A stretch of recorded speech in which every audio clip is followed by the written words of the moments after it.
Welcome to WealthRise Stories, where clarity meets knowledge, and knowledge becomes financial power. Welcome to WealthRise Stories. Today I want to start with a personal story, an experience many of us have probably had, but rarely stop to really examine. I still remember the day I decided to buy my very first real guitar, not the starter kind, but the kind you'll be holding on to for decades. Back then, I was just an amateur player with this burning desire to level up my skills. I walked into the biggest music store in town, feeling excited, and honestly, a little uneasy. You know that feeling, right? That moment when you brace yourself to deal with a salesperson, the person you assume will push you toward the most expensive thing in the room, or whatever they're trying to get rid of. I was fully prepared for a little battle, or at least some dramatic pitch about Tonewood's craftsmanship or high-end specs. But what happened next was nothing like what I expected. A young employee, clearly knowledgeable, walked up to me. He didn't open with the classic, "What can I help you find today?" Instead, he just smiled and let me browse. When I started showing interest in a few models, he didn't immediately jump in with a sales pitch. Instead, he asked, "What kind of music do you play? What are you hoping this new guitar will help you accomplish? And how do you want it to feel when you're playing it?" He didn't ask about my budget first. He asked about my feelings, my aspirations. I told him about the songs I dreamed of playing, and the feeling of my fingers gliding over the strings, the hope of someday performing confidently in front of friends. He listened, really listened, nodding along, eyes showing genuine understanding. Then he walked me over to a few guitars, each one with its own story, and explained why each might be a good match for everything I had just shared. He wasn't selling me a guitar. He was offering me a tool to bring my dreams to life, a musical experience, a companion. When I held the first guitar, he recommended something clicked. It wasn't just the sound, it was how perfectly it fit in my hands. I almost teared up. It wasn't a purchase. It was a moment of being understood, of feeling genuinely supported. I bought that guitar, and to this day, every time I pick it up, I remember that feeling of being cared for, of someone helping me in the most sincere way. And from that experience, I started wondering, what if selling wasn't an art of persuasion, of fancy words or psychological tricks, but truly an art of understanding? What if we saw sales not as a battle for advantage, but as a journey we take with a customer to find the best solution to reach the deeper needs they may not even know how to express? There's a quote by Maya Angelou that I absolutely love. "People will forget what you said, people will forget what you did, but people will never forget how you made them feel." It sounds simple, but it holds the entire secret of human connection, and I believe the secret of authentic selling. Selling isn't about the product. It isn't about the service. Selling is about people, about the emotions we evoke, the problems we solve, the value we bring. If you, like me, once held stereotypes about salespeople thinking they're all pushy, persuasive talkers trying to get what they want, then today we're going to peel those assumptions apart. Together, we'll flip through the pages of The Psychology of Salesmanship and explore a completely new perspective, one that turns selling from a burden into a journey of connection, service, and genuine contribution. This isn't a video about squeezing more sales out of people at any cost. This is a video about becoming a more valuable person in the eyes of others by learning to understand and serve them on a deeper level. Get ready to transform the way you see selling people, and maybe even yourself.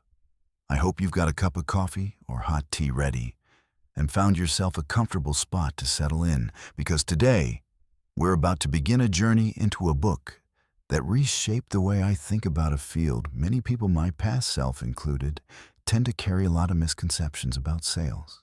The title of the book we're diving into today is The Psychology of Salesmanship. At first glance, it sounds pretty technical, maybe even like something only people in sales would bother reading, right? I used to think that too. But trust me, this isn't just a book about sales techniques.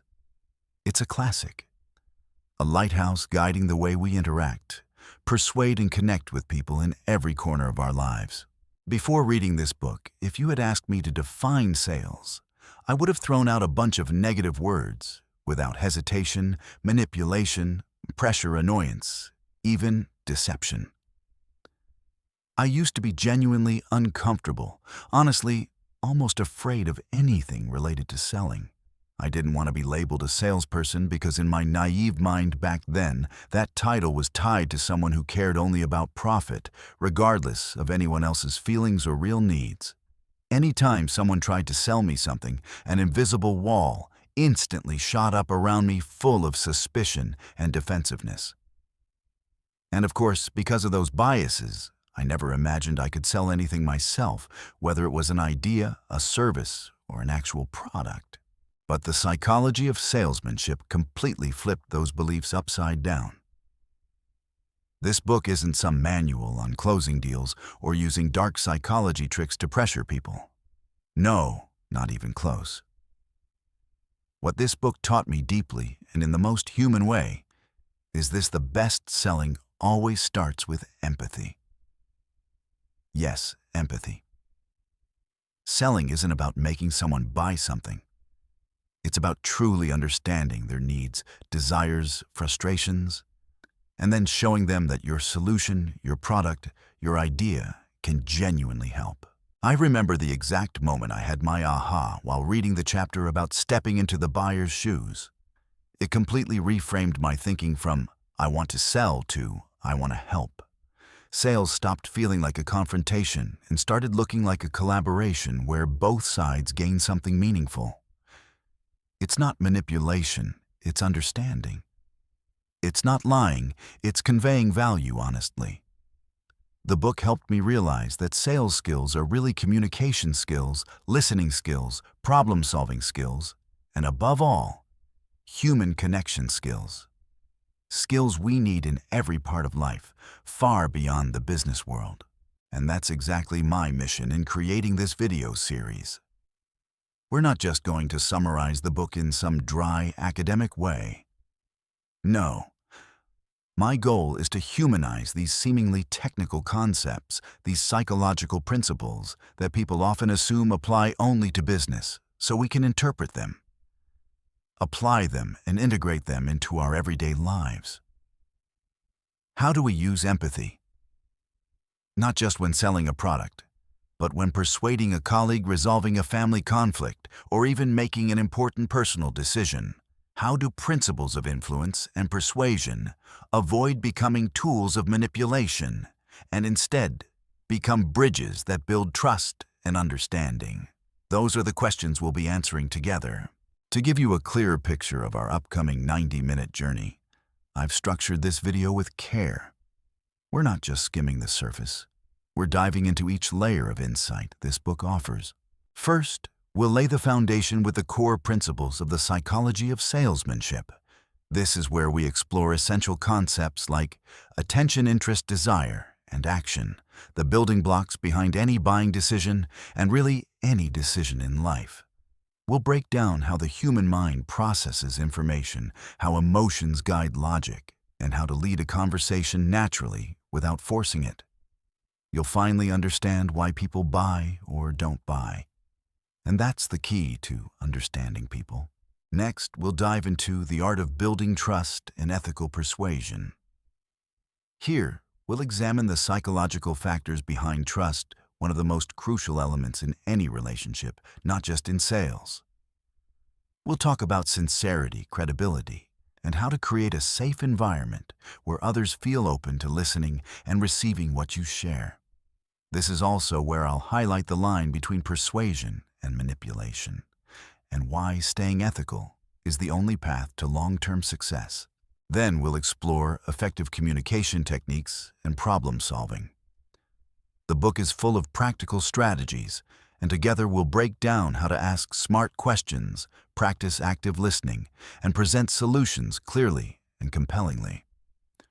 We'll also explore common psychological barriers in communication, the objections we encounter not only in sales, but in everyday negotiations, and how to overcome them with finesse and empathy. Finally, we'll bring it all together in applying sales psychology to your personal life and career.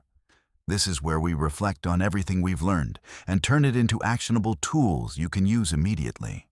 From improving interpersonal communication, building your personal brand, to elevating your leadership and positive influence within your community. I want you to leave this video not just with knowledge, but with a new mental toolkit to help you navigate the world with more confidence and effectiveness. This journey won't just be a lesson, it will be a conversation, a personal reflection. I'll share my own experiences, real-life examples, and invite you to think about how these principles already show up in your life. Get ready to transform the way you see sales communication. And most importantly, the way you see yourself as someone who can positively influence the world around you. We'll begin right now with the first section. Attention, the foundation of every effective interaction. Let's break it down together. Today we're going to kick off a journey that's exciting, deep, and honestly, a little challenging, a journey into the human mind. Especially what's going on in someone's head when they're faced with a pitch and offer or a buying decision. If you're in sales, you're an entrepreneur, or you simply want to better understand how we make decisions, then this is exactly for you. I always say selling isn't about the product, it's about people. It's not an art of pressure, it's an art of understanding. And to truly understand, we have to unlock that mental door. In this video series, we're going to walk through page by page, a classic yet incredibly practical book called The Psychology of Salesmanship. Don't let the academic-sounding title scare you off. I'm going to turn it into stories, real experiences, and simple ideas you can apply directly to your life and your work. And today, we're stepping into Chapter 1, Unlocking the Buyer's Mind. So what's the goal of this chapter? It's simple. We're going to dissect the natural psychological state of any customer when they're exposed to a sales message. The skepticism, the desire, and the fears hidden underneath it all. 1. Decoding the customer's psychological defense wall. Have you ever noticed this when you walk into a clothing store, get a call from an insurance agent, or even see an ad while you're scrolling online? What's the first thing that pops into your mind? Most of the time, it's not excitement. It's a feeling of defense. Almost like an invisible wall pops up on its own, a psychological barrier. But why? The truth is, this is a totally natural self-defense mechanism. We've sat through too many empty promises, too many products that didn't match the ads, too many disappointing buying experiences. Modern life is flooded with information, and we've had to learn how to protect ourselves from overload and hidden risks. This wall isn't really against you as a person. It's against risk. It's against loss. It's against the feeling of being misled. The customer isn't thinking, I don't trust this person, as much as they're thinking, I don't trust anyone yet, not until they prove otherwise. So what does that mean for us? It means we shouldn't try to smash that wall down by force. Don't try to bulldoze it. Acknowledge that it exists and then find a way to go through it gently and intelligently. And the best way to do that is by answering the questions in their mind, the ones they haven't said out loud yet. 2. Breaking down the 5 silent questions in every customer's mind. No matter how cold or how enthusiastic a customer may seem on the outside, deep down they're always asking themselves 5 core questions whenever they encounter a pitch. Our job is to answer these questions ideally before they even realize they're asking them. 1. Can I trust you? This is the most fundamental question. It's not just about honesty, it's about your competence and your intentions. Are you reliable? Do you actually understand my problem? Are you genuinely trying to help me or just trying to make a sale? This is where they're evaluating your integrity and professionalism.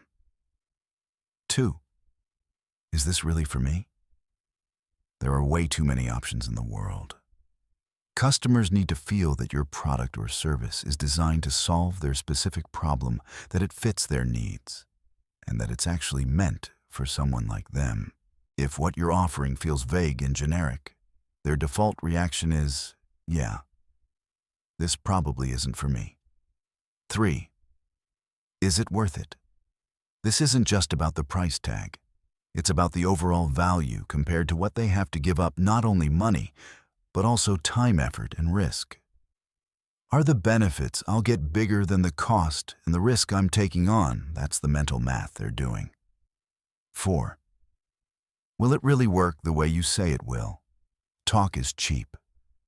Customers have heard way too many big promises. They want proof. They want reassurance. Has anyone actually used this? What were their results? Will I realistically get what you're promising? This question demands transparency and real evidence. 5. Am I going to regret this? This is the most emotional question of all, and it's the doorway into the buyer's deeper fears. Fear of regret is one of the strongest forces shaping any buying decision. Everyone wants to make the right choice, and nobody wants to look back and think, I wish I hadn't. 3. Recognizing and empathizing with the customer's fears, fear of regret, fear of being deceived. That 5th question, am I going to regret this, is actually the key to building real trust. Because behind that one question is a whole world of fear. Fear of regret, buyer's remorse. This fear shows up in almost every purchase, big or small. Buying a shirt that doesn't feel right, signing up for a course that's low quality, investing in a project that fails. That I knew I shouldn't have done this feeling is awful, right? Customers are afraid their money will be wasted, their time will be wasted, and they'll end up disappointed in themselves. Fear of being deceived. In a world full of fake claims, empty promises, and flashy marketing tricks, this fear is completely justified. They're worried you're hiding something. Worried the product won't match the description. Worried about the fine print they didn't read. This fear often comes from bad experiences in their own past or stories they've heard from others. Fear of loss. And it's not just about losing money. It's about losing time, energy, other opportunities, and even face, especially if the product doesn't work and they've recommended it to someone else. When we really understand these fears, we stop judging customers for being difficult or picky. Instead, we see them with empathy. Everyone has their own anxieties when it comes to making decisions. What matters is that we show them, I see you. I understand what you're worried about. 4. Introducing the emotional mirroring technique to build initial trust. So how do we express that empathy in a way that actually works, so we can move through that defense wall without trying to knock it down? One incredibly powerful technique, simple but often misused, is emotional mirroring. This is not about parroting their words back to them. It's about reflecting the emotion or the concern you pick up from them. It shows them that you're listening, you understand, and you're not brushing off what they're feeling. For example, let's say a customer looks a little uneasy and says, I'm not sure this product is really a good fit for my company. Instead of jumping in with, oh no, this is perfect for your company, it'll help you do ABC. Try mirroring. I totally understand you still have some concerns about whether this is truly the best solution for your company. See that we're not agreeing that the product isn't a fit. We're simply acknowledging their uncertainty. Another example, the customer seems hesitant about the price. This is a bit higher than what I was planning to spend. Instead of, this is the best price you'll find. Try, I completely understand budget is a very real concern when you're considering an important investment like this. When you mirror their emotions, you're sending a powerful message, I hear you. I understand how you feel. And that feeling is completely valid. That immediately lowers their defenses, creates a safe space for the conversation, and starts building a solid foundation of trust. It's like you're holding up a mirror, not for them to see you, but to see themselves in it. Their own unspoken thoughts and feelings. And when people feel understood, they're far more willing to open up. So in this first chapter, we've explored 3 core aspects of the buyer's psychology. We decoded the natural defense wall that every customer puts up and recognized it as a self-protection mechanism. We broke down the 5 silent questions that always live in the back of their mind, from trust to value, to fear of regret. We learned how to recognize and empathize with their deepest fears, especially the fear of regret and the fear of being deceived. And finally, we introduced a powerful technique to start building trust, the emotional mirroring technique. And this is just the beginning. Once we truly understand what's happening inside the buyer's mind, sales stops feeling like a battle and starts to feel like a process of connection, understanding, and finding the right solution together. If you found this helpful, don't forget to hit like, share this video with someone you think might need it, and most importantly, subscribe, so you don't miss the upcoming chapters in this series on the psychology of salesmanship. In Chapter 2, we're going to dive deeper into how to turn skepticism into curiosity and then turn that curiosity into genuine desire. I'll see you in the next video. If you've already joined me in exploring Chapter 1, Understanding Hidden Needs, then you've probably seen just how important listening and empathy really are. But once we've listened, then how do we take that understanding and gently lead a customer toward a buying decision in a way that feels natural without them ever feeling pressured? That is the core of Chapter 2, the art of suggestion, planting the seed. The goal of this chapter is very clear. We're going to explore the power of suggesting instead of forcing, of guiding instead of pushing, so that the customer feels like the decision to buy was their idea. Sounds a bit manipulative at first, doesn't it? But trust me, this isn't about manipulation. It's about respect and about deeply understanding how the human mind works. 1. The psychological inception principle. The strongest ideas are the ones we believe are our own. You remember the movie Inception by Christopher Nolan, right? The core concept of that film, the one that makes everyone go, wow, when they watch it, is the idea of planting a thought in someone's mind so subtly that they believe it was their own. And you know what? That psychological principle doesn't just exist on the big screen. It's one of the most powerful tools in the art of selling. Think about it. Has there ever been a time when a friend convinced you to do something, and even though you went along with it deep down, you still felt a little resistant, maybe even a bit annoyed? On the flip side, have you ever discovered something on your own, gotten super excited about it, told everyone about it, and defended that idea like it was your baby? Of course you have. That's the difference between having something imposed on you and owning the idea yourself. In sales, when you try to force a product or service onto a customer, they instantly put their defenses up. Our brains are wired to resist pressure. We like feeling in control. We like making our own choices. When customers feel like they're being sold to, they get wary. But when they feel like they've found the solution themselves, they trust it more. So what's our job? Our job is to be a skilled gardener, not a bricklayer. We're not building a wall of ideas and then demanding the customer climb over it. We're planting a seed of an idea, watering it, tending it, and letting it grow naturally in their mind. When that idea finally blooms, they'll proudly say, "I figured it out," not "they sold it to me." 2. Using stories and metaphors to plant the seed of your product's benefits. We humans are wired for stories. Stories have the power to slip past our logical defenses, touch our emotions, and stick in our memory better than any chart or list of features ever could. When you tell a story, you're not just selling a product. You're selling an experience, a solution to a problem, even a dream. Let's take a simple example.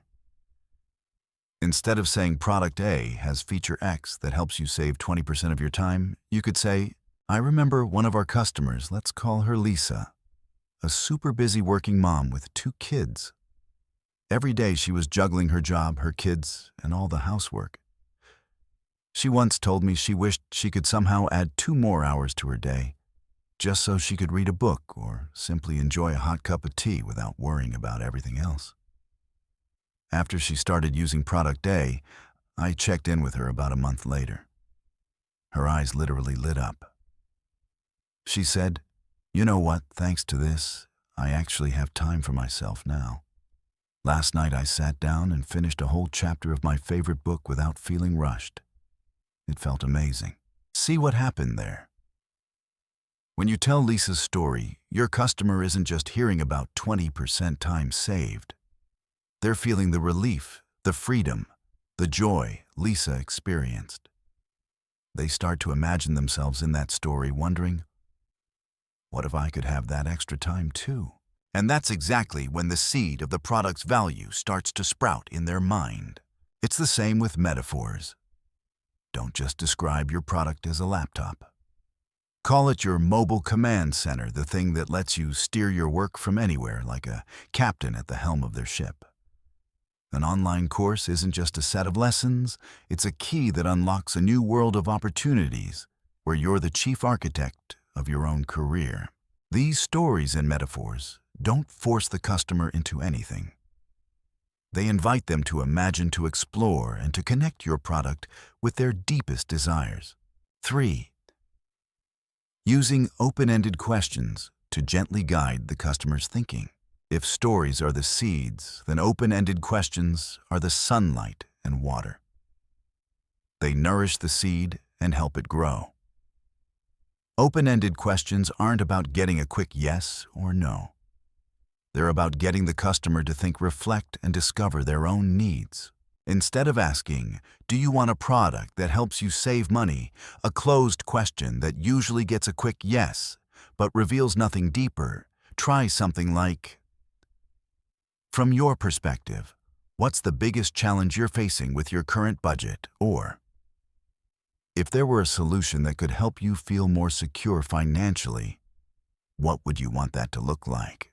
Questions like these force the customer to pause, think about their problems, and paint a picture of a better future. And when they describe their pain points and desires points your product can solve, they're essentially starting to sell themselves on the solution. Here are a few more examples. Instead of, "Do you like this design?" try, "What about this design really catches your attention?" Instead of, "Do you want to be more productive?" try, "What does a perfect workday look like to you?" Instead of, "This tech, do you think this product is a good fit?" try, "Based on what we just discussed, which goals do you see this product helping you achieve most clearly?" Listen closely to their answers. This isn't just data. These are valuable clues, signposts you can use to keep planting and nurturing the right ideas in a way that fits perfectly with their inner world. 4. The power of strategic silence. After a key suggestion, in a loud world, silence is surprisingly powerful. After you've planted a seed through a story or a strong open-ended question, just be quiet for a moment. It sounds almost too simple, right? But the impact is huge.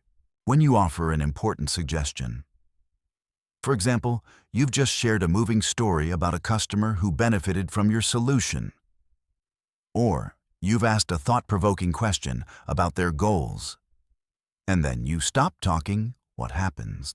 First, silence creates a space. That space forces the customer to think. They'll start filling that space with their own thoughts, emotions, and reflections. They'll replay your story in their mind or start searching for an answer to your question. Second, silence shifts the pressure. The first person to speak after a pause is usually the one feeling more pressure. When you stay quiet, you gently pass the mental ball to the customer.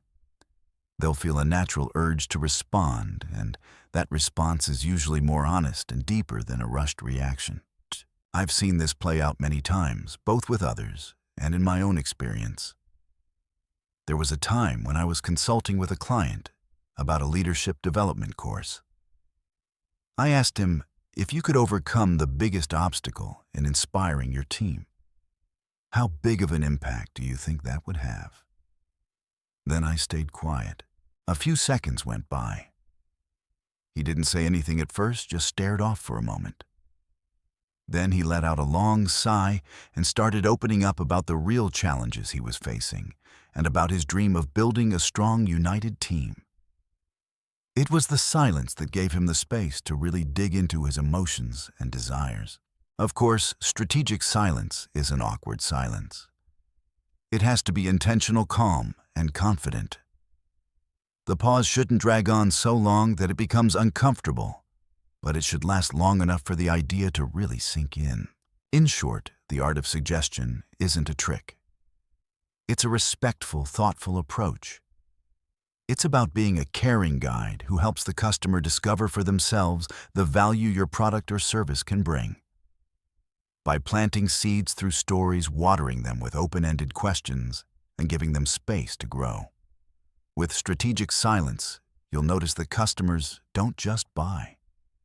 They believe in and love the solution they feel they found on their own. Try applying these techniques in your life and work. You might be surprised at just how powerful they are. Thank you for spending your time with me exploring the art of suggestion. In Chapter 3, we'll go deeper into handling objections, turning resistance into opportunity. Don't miss it, and I'll see you in the next one. Today, we're going to dive deep into a concept that I believe is the heart of every successful transaction and the most solid foundation of any lasting relationship: trust. I call this Chapter 3 Trust, the golden foundation of every deal. You know, in the world of business and sales, people often say, people don't buy products, they buy people. That couldn't be more true. Every buying decision, big or small, rests on an invisible but incredibly important layer: trust. Think of trust as the most solid foundation of a skyscraper. Without it, no matter how shiny the product is, no matter how loud the marketing campaign may be, the whole thing will collapse. Trust is the golden foundation, the oxygen of every transaction. And here's the most important part. Trust is not a tactic, not a quick trick to close a sale. It is a process, a long-term journey that has to be built, nurtured, and reinforced bit by bit through every interaction. So how do we build and maintain this golden foundation? The Psychology of Salesmanship lays it out very clearly. And based on my own experience, I want to share with you 4 core elements. 1. Consistency, when your words match your actions. Let's start with the first element.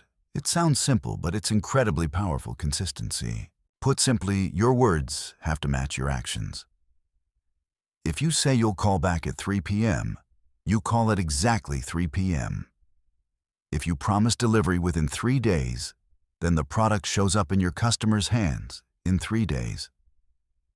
If you tell someone you'll reply to their email within 24 hours, you actually do it. This consistency doesn't just show up in big promises. It weaves through the smallest details of how you work. From replying to messages promptly and showing up on time to maintaining a professional, reliable attitude in every situation. Why is consistency so important? Because it creates a sense of safety, of predictability. In a world full of uncertainty and surprises, customers crave stability. When you're consistent, you become reliable. You're laying down brick after brick in the wall of trust. Every kept promise, every action that aligns with your words, is another brick reinforcing that wall. On the flip side, a single broken promise, no matter how small, is like a crack in that wall. It plants a seed of doubt. And once doubt creeps in, it's very hard to restore trust to what it was before. Think about it. If a friend keeps breaking their promises, how long will you keep trusting them? Customers are the same. They won't just lose trust in your product or service, they'll lose trust in you. So always ask yourself, am I being consistent? Are my actions lining up with what I say? Don't promise things you're not sure you can deliver, and always strive to exceed expectations on the commitments you do make. 2. Sincerity, owning your weaknesses and giving honest advice. Next is an element that's especially challenging for many people in sales: sincerity. Sincerity doesn't mean you or your product have to be perfect. It means you're willing to acknowledge weaknesses, limitations, and areas where your product or service isn't the best.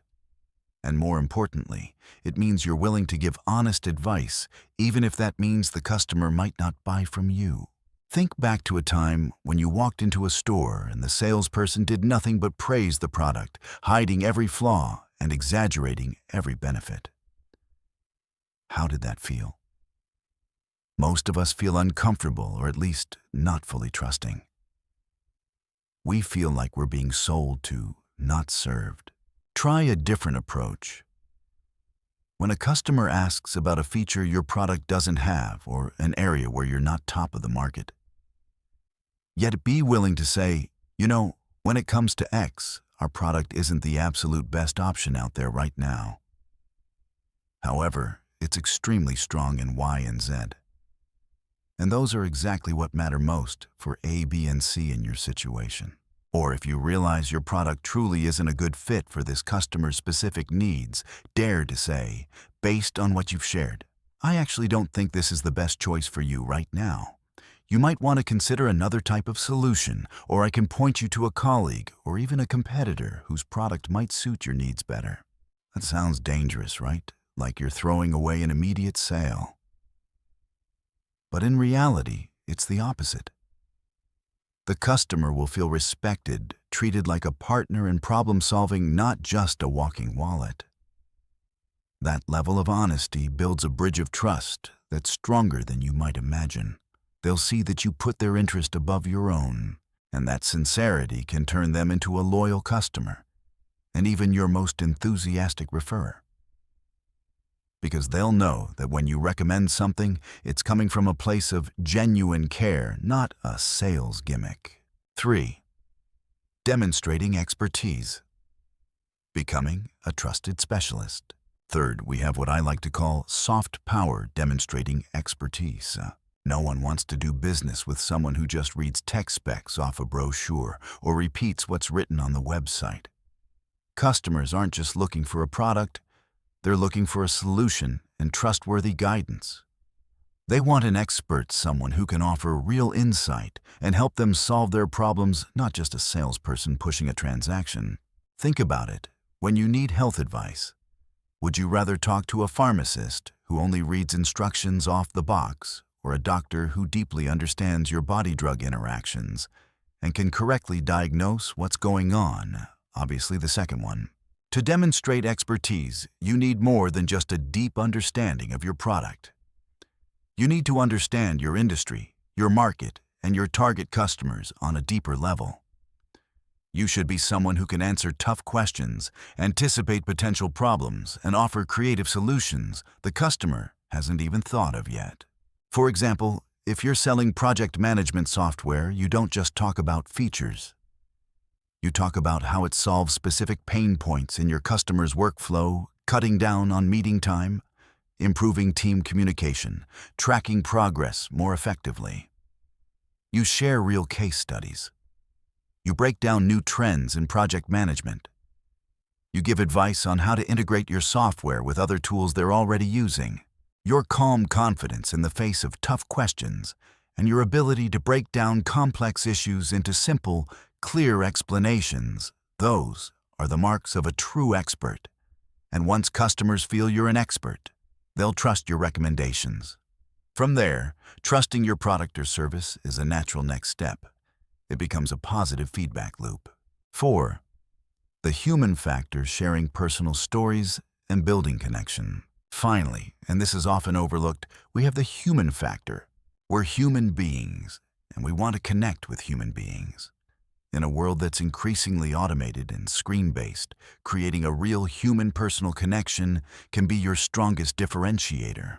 Sometimes to build trust, we need to step down from the pedestal a bit and share a piece of our own story, a relatable experience, a similar struggle, a little vulnerability. So the customer sees that you're human too, with emotions and experiences just like theirs. I remember a time quite a while ago when I had just started this YouTube channel. I got an email from a viewer who was torn about whether to invest in a very expensive online course about personal development.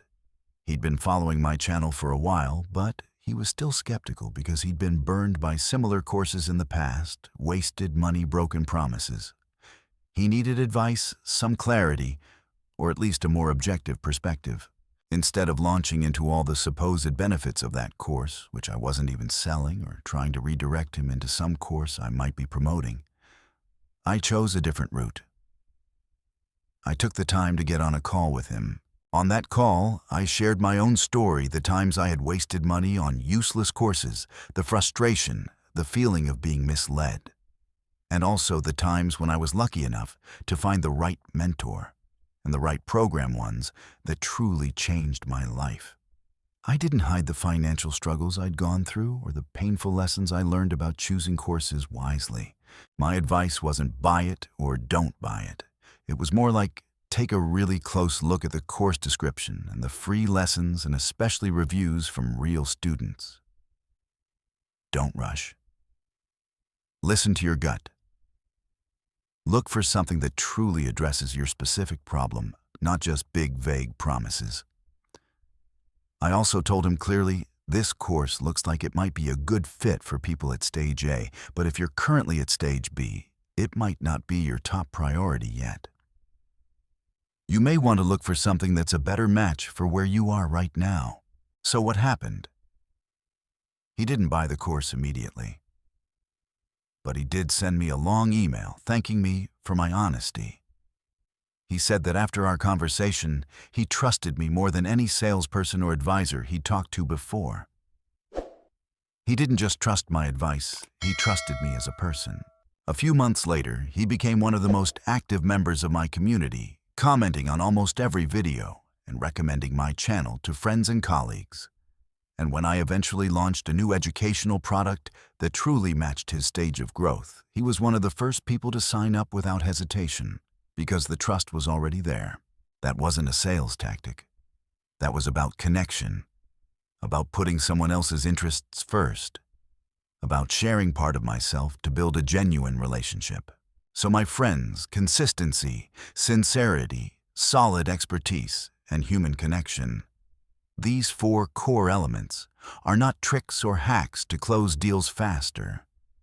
They're the basic building blocks, the golden principles you use to build a golden foundation of trust, something I believe is far more valuable than any short-term profit. Remember, trust is not something you demand. It's something you have to earn.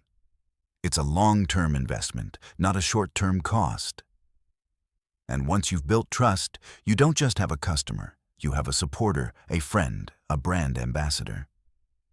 They stay with you, not just because of the product, but because of who you are. Take some time to reflect. How will you apply these principles in your next interaction? How can you become not just a good closer, but someone who is truly great at building trust? In the next chapter, we'll dive deeper into the art of active listening, a skill that seems simple, but is actually the key to truly understanding and meeting your customers' needs, reinforcing the foundation of trust we've been building today. Thank you for listening. Don't forget to like, share, and subscribe so you don't miss the valuable content coming up next. I'll see you in the next chapter. Welcome back to the channel. I hope you're ready for a new, energizing chapter in our journey through the psychology of selling. In the previous chapters, we dug into understanding customers, the power of listening, and how to build trust. Today, we're going to open another important door. one you may not have realized, has this much impact: your own energy and mental state. More specifically, our topic today is Chapter 4, The Power of Positivity. And the core goal of this chapter is very clear. Your mindset and energy as the seller have a direct impact on the buyer's decision. Sounds a little spiritual or abstract, right? But trust me, science backs this up. Let's break it down step by step. 1. The emotional contagion effect. Your enthusiasm and optimism are contagious. Have you ever walked into a room where the atmosphere was so gloomy that you felt your energy being drained almost immediately? On the flip side, have you ever met someone who just by smiling and chatting for a minute made the whole world feel a little brighter? That's emotional contagion, a powerful psychological phenomenon we often overlook. In sales, this effect is amplified. Imagine you're the buyer considering a product or service. You're standing in front of two salespeople. Person A. Their face looks tired, their voice is flat, their eyes are unfocused. When you ask about the product, they answer mechanically as if they're reciting from a script. No matter how good the product is, you still feel something off. You might even start thinking, why aren't they excited about what they're selling? Maybe this product isn't as good as I thought. Person B. Their eyes are bright, their smile is natural, their voice is engaging and full of genuine enthusiasm. They talk about the product, not just with knowledge, but with belief, with real passion. They explain how it can solve your problem, not like it's just their job, but like they truly want to help you. Who are you more likely to buy from? Obviously person B, right? Why? Because their positive energy, their enthusiasm and optimism spreads to you. You feel more confident, more motivated, and you even start to feel like the product itself is more valuable. This isn't a trick or a psychological manipulation. This is authenticity. When you truly believe in your product and the value it offers, that enthusiasm naturally shows. And when you're optimistic, when you see possibilities and solutions instead of just problems, your customers feel that too. Remember, we're social creatures. We're far more sensitive to each other's emotions than we realize. A smile, a word of encouragement, a positive attitude can completely change how a sales conversation goes. It turns a routine interaction into a memorable experience, and that is where the real difference is made. 2. Your mindset before every meeting: I'm here to help, not just to close. This is a mindset shift so powerful that I genuinely believe it can change your entire career. Most new or struggling salespeople walk into a meeting carrying an invisible pressure. I have to close this deal. I have to make this sale. No matter how well you try to hide it, that pressure will be felt by the customer. And when a customer feels you're trying to sell them something, their defenses go up immediately. Think about how you feel when someone is clearly trying hard to convince you to buy something you're not sure you even need. You become cautious. You start asking defensive questions. And more often than not, you pull away. Instead, try approaching every conversation with a completely different mindset. I'm here to find out whether I can genuinely help this person. Where's the difference? When you focus on closing the deal, your focus is on your goal sales commission. That makes it easy to miss important signals from the customer, to push offers that don't quite fit, or even to try to force them into a solution that isn't truly right for them. You might talk a lot about your product's features and how great it is, but forget the most important question: does this actually solve the customer's problem? When you focus on helping, your focus shifts completely to the customer and their situation. You listen more. You ask deeper questions to truly understand their needs, desires, and pain points. You approach them with empathy and a genuine desire to bring value. If your product is a good fit, you recommend it as a solution. If it isn't, you're honest about that and might even point them to a better alternative, even if it's not yours. This mindset shift brings several unexpected benefits. It takes pressure off you. You no longer feel the heavy burden of, I must make this sale. Instead, you're a consultant, a problem solver. That makes you more relaxed, more confident, and more natural. It builds trust. Customers can sense your sincerity. They see that you care about more than just their money, that you care about their actual results.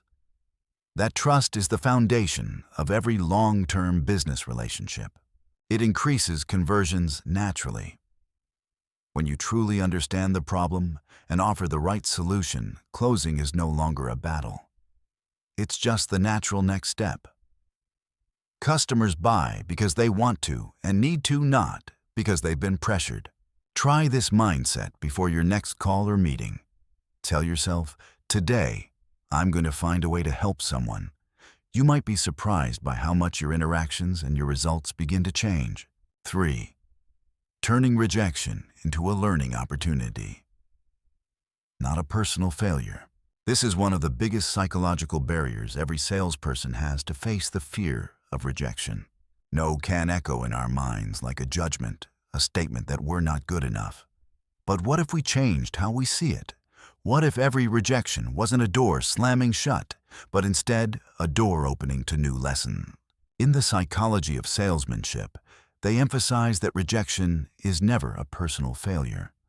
It's an essential part of the sales process, just like tasting several dishes before deciding which one is your favorite. Consider this. Rejection isn't about you, it's about the situation. Very rarely is a no a personal attack. Most rejections come from all kinds of reasons: bad timing, limited budget, a mismatch between needs and your product, or the fact that they've already chosen a different solution. You can't control all of these factors, can you? Every no is a data point. Instead of sinking into disappointment, see each rejection as valuable feedback. Why did they say no? Did I fail to communicate the value clearly enough? Did I not fully understand their problem? Is there a concern they had that I didn't address? Was my approach off? Was this even the right customer for my offer? Ask those questions and analyze things objectively. The power of asking follow-up questions after a no.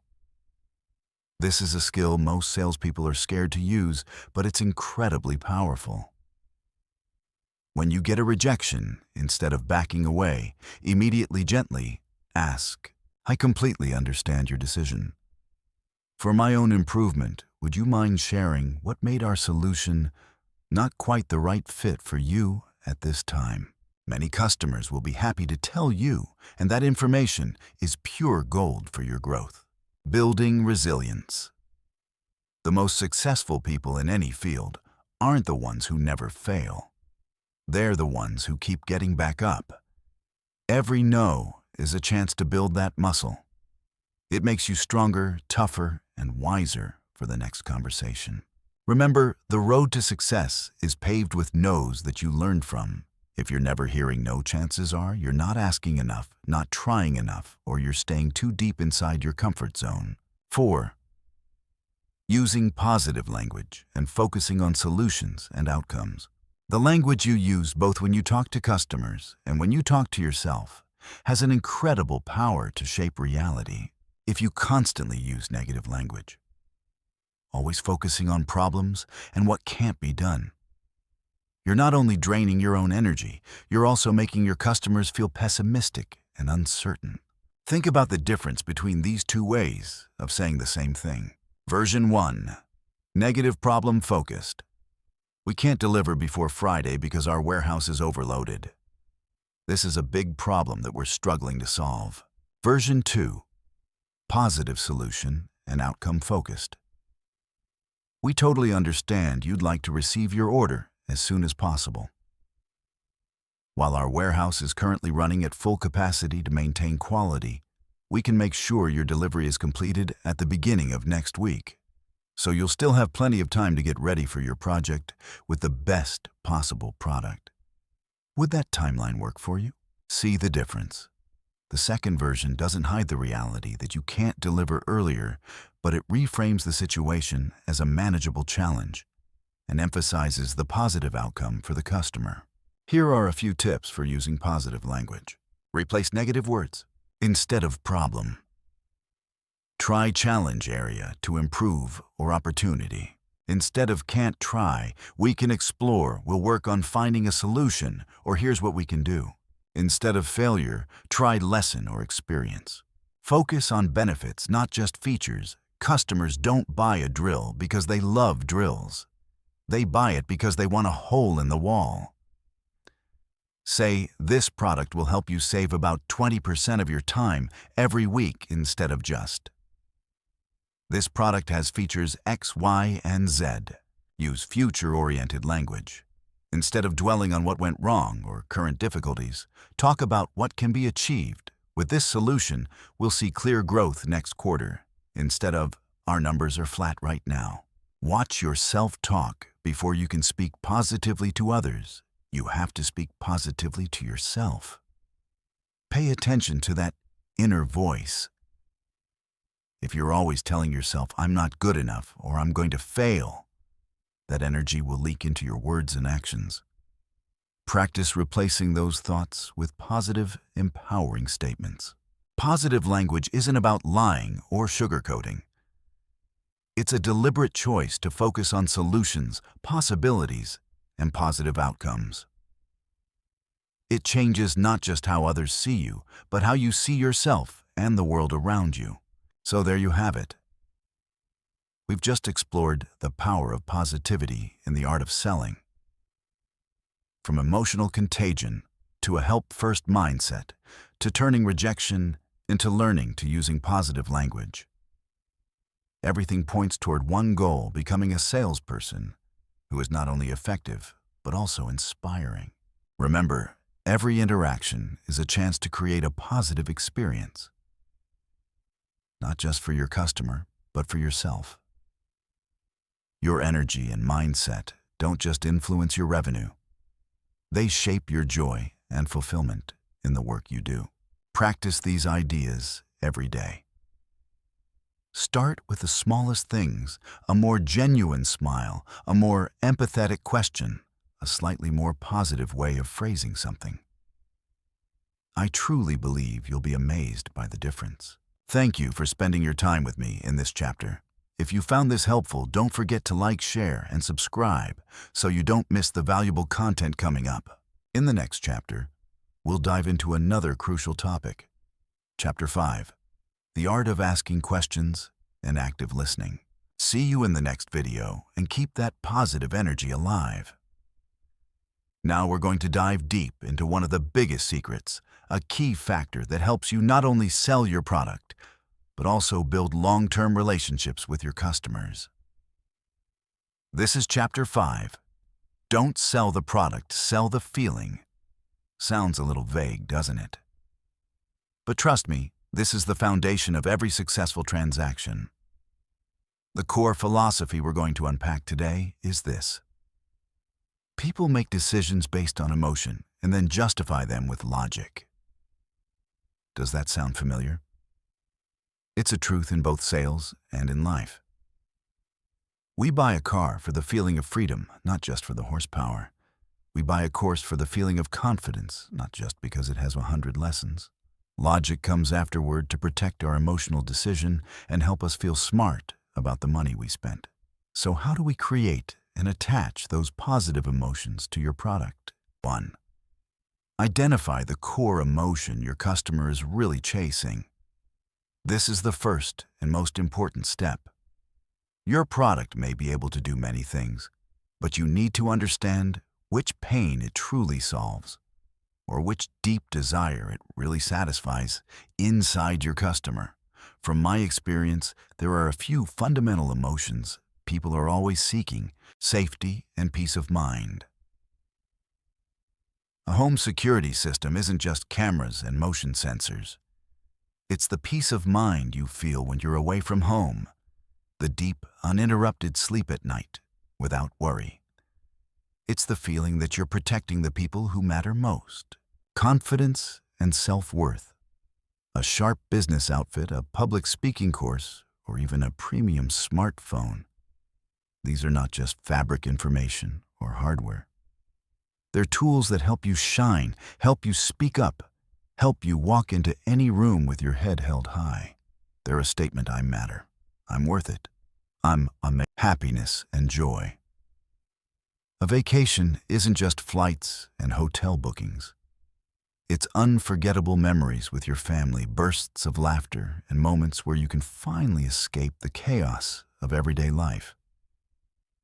A toy for your child isn't just plastic and batteries. It's their radiant smile, the giggles, and those precious minutes when the whole family is playing together and truly happy. Status and belonging. This is a powerful social need. A designer handbag, a membership in an exclusive club, or even using a specialized software in your industry. These are not just products or services. They're symbols of success, of belonging to a certain group, a community of people at a similar level or with similar ambitions. They satisfy the desire to be recognized and respected. To uncover these emotions, you have to go deeper than features. Ask yourself, after using my product, how will the customer feel? How will their life be different? Don't just sell a bed, sell a full night's sleep that lets you wake up energized. Don't just sell a financial management app, sell the peace of mind that comes from knowing exactly where your money is going and the path toward real financial freedom. 2. Use vivid sensory language to paint a bright picture of the future. Once you've identified the core emotion, the next step is to use your words to activate it. Human beings are visual. We picture things. We dream. Your job is to paint a vivid picture of the future your customer will experience when they own your product. Think about how food commercials do this. They don't just say, "Here's a burger." They show melted cheese stretching as you take a bite, a juicy patty sizzling crisp lettuce, and that irresistible, mouth-watering moment. They're selling a delicious experience, not just ingredients. In sales, instead of saying, "Our product has a 10-hour battery life," you could say, "Imagine you're out hiking all day on a beautiful trail and your phone keeps going the whole time." It lets you capture every stunning view, every special moment without worrying about your battery dying halfway through. You don't miss a single memory from your adventure. Or instead of saying, "Our course teaches presentation skills," you might say, "Picture yourself standing on stage, eyes, bright voice, steady and compelling, and everyone in the room is focused on you." When you finish, the room fills with applause and genuine compliments from your colleagues and your boss. That's the feeling of winning. That's the feeling of owning the moment. Use words that trigger imagination and emotion. Words like imagine, picture, feel, experience, you'll see. Engage the senses: sound, taste, touch, visuals. The goal is for your customer to see themselves in that brighter future, and your product is the bridge that takes them there. 3. Storytelling. Weave your product into a real customer success story. Our brains love stories. We're wired to respond to them. A good success story doesn't just act as social proof, it creates empathy and a strong emotional connection. When your customer hears how someone else's life changed because of your product, they naturally start to put themselves in that person's shoes and imagine similar results for themselves. Instead of saying, "Our project management software increases productivity by 30%, which sounds dry and like just another statistic, tell a story like this. Not long ago, Lon, who runs a small interior design firm, was constantly overwhelmed by overlapping projects. She kept missing deadlines, pulling late nights, and feeling exhausted. Her team never really knew who was responsible for what, so tasks got duplicated or slipped through the cracks. The pressure was slowly draining her joy and creativity. Then she decided to try your product name here. At first, she was hesitant. She thought she wasn't tech-savvy enough. But within just a few weeks, everything started to shift. The software helped her map out every project, visually assign tasks clearly, and track progress without stress. Her team began working together more smoothly than ever. Lon stopped having to stay up late every night. She had more time for her family and for reigniting her passion for design. Even better, her clients started getting their projects delivered on time with quality that exceeded expectations. Today, Lon is more confident, happier, and her business is growing much faster than before. This story isn't just about features, it's about Lon's transformation. It speaks directly to the pain of an overworked business owner and paints a hopeful, upgraded future. Focus on the context. What problem was the customer facing? How were they feeling? The turning point. What made them decide to try your product? The journey. How did your product help them solve the problem? The outcome. How is their life better now? How do they feel today? 4. Focus on the transformation your product creates, not the dry technical features. This is the final key point, the one that ties everything together. Features are the what of your product, what it has, what it does. Transformation is the end result your customer gets, who they become, or what their life turns into after using it. For example, a gym membership. You're not really selling machines or HIIT classes. You're selling the transformation into a healthier body, a stronger physique, the confidence to wear clothes you love, and the energy to fully enjoy life. A language course. You're not just selling textbooks and grammar exercises. You're selling the transformation into someone who can confidently communicate with the world, someone with bigger career opportunities, someone who can explore new cultures and enjoy meaningful conversations with people from different countries. Skincare products. You're not selling active ingredients or complex formulas. You're selling the transformation into glowing, smooth skin, the confidence to go out with minimal makeup, and the feeling of truly caring for yourself every time you look in the mirror. Always start with the question, what does my product change in my customer's life? Once you're clear on that, your language will naturally shift from describing features to telling stories about emotional benefits and a better future. In short, in today's fiercely competitive world, selling purely on features is no longer enough. To truly stand out and build deep connections with your customers, you have to learn how to sell the feeling, to sell the dreams, desires, and positive transformation your product brings. Understand their emotions, paint the future with vivid language. Tell stories that touch the heart, and always keep the focus on the transformation you deliver.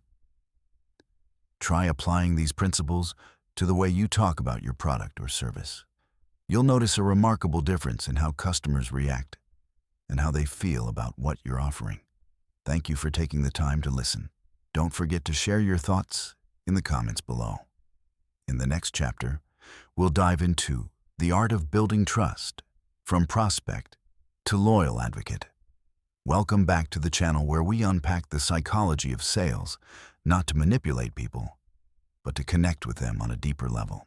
And today, we're going to dive into a secret weapon that I think is one of the most underrated skills of all: empathic listening. My friends, if there's one skill I'd label as a true superpower in sales, and honestly, in any relationship, it's listening. Not just hearing, but listening. Hearing is something anyone can do as long as their ears work. Listening, on the other hand, is an art. It's intentional. It's something you do with your mind and your heart. So what's the difference between hearing and listening? Think of it this way.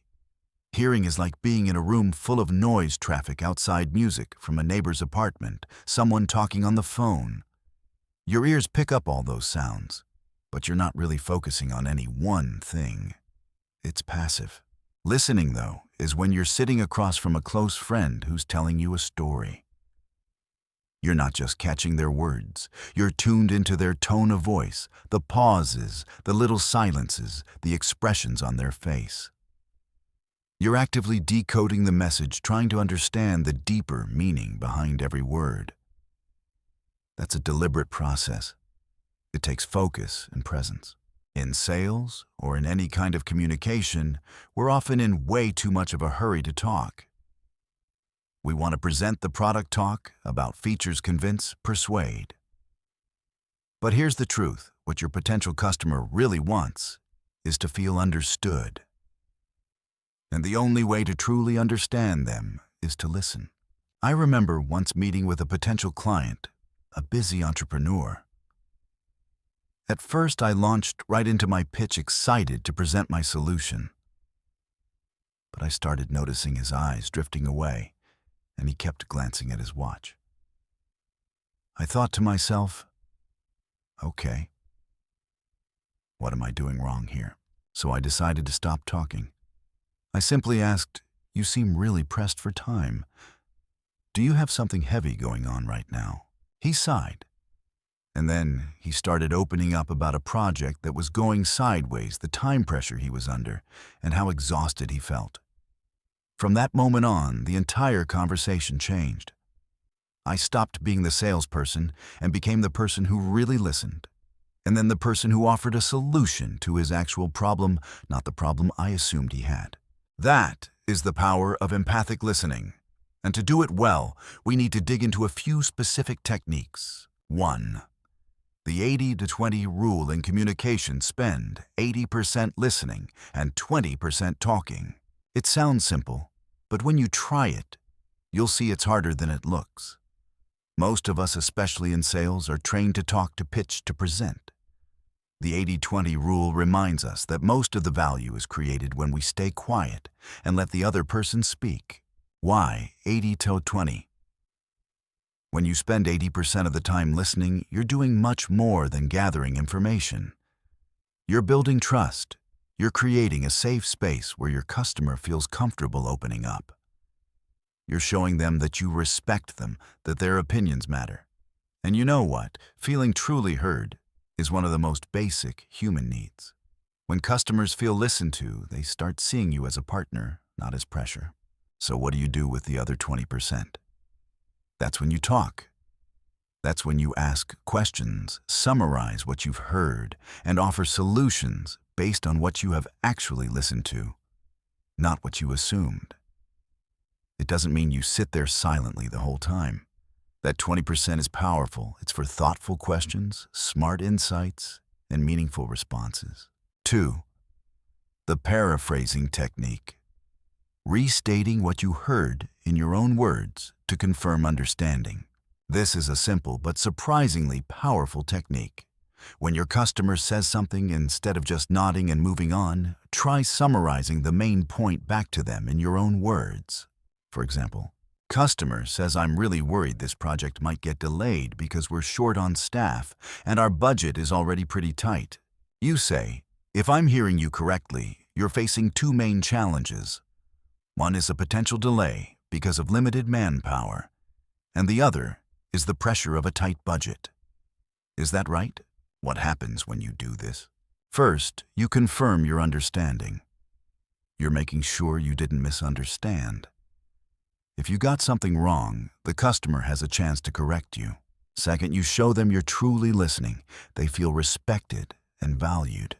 That naturally builds trust. Third, you help them clarify their own thoughts. Sometimes, when people hear their own ideas reflected back, they suddenly see things more clearly than before. Fourth, you remember better. Paraphrasing forces your brain to process and organize what you've heard. Use phrases like, "If I'm understanding you correctly, then..." So what you're saying is, "It sounds like what you're most concerned about is..." Let me make sure I've got this right. 3. Listening between the lines. Paying attention to tone, body language, and what's not being said. This is the next level of listening, where you're not just hearing what is being said, but tuning into how it's being said, and even what's being left out. Tone of voice. Is your customer speaking with excitement, anxiety, frustration, or indifference? A casual complaint about a small issue might hide a much deeper pain. A slight hesitation might reveal an unspoken concern. Body language. If you're meeting in person or on video, pay close attention. Eye contact, posture, hand movements, facial expressions, these are all clues. Are they folding their arms? Do they frown at a certain point in your conversation? Do they nod eagerly when you mention a specific benefit? Body language is often the most honest reflection of how someone really feels. A customer might say, "I'm fine with that," while avoiding eye contact or tapping their fingers nervously. And that probably means they're not fine at all. What isn't being said? Sometimes the pauses, abrupt topic changes, or subjects your customer avoids completely are the most important signals. Why do they go quiet when you ask about budget? Are they hiding a constraint, or do they genuinely not know yet? Why do they dodge any mention of your competitors? Then it's in those gaps that you'll find hidden needs and deeper fears, things you'll want to gently explore. This is where your observation skills and intuition come into play. Ask yourself, what's really going on here? What emotion is sitting behind these words? 4. Asking deeper questions based on what the customer just shared. Once you've listened, actively paraphrased, and tuned into what's between the lines, you'll have a rich amount of information. This is where you use your 20% talking time wisely by asking deeper, more insightful questions. These aren't generic questions.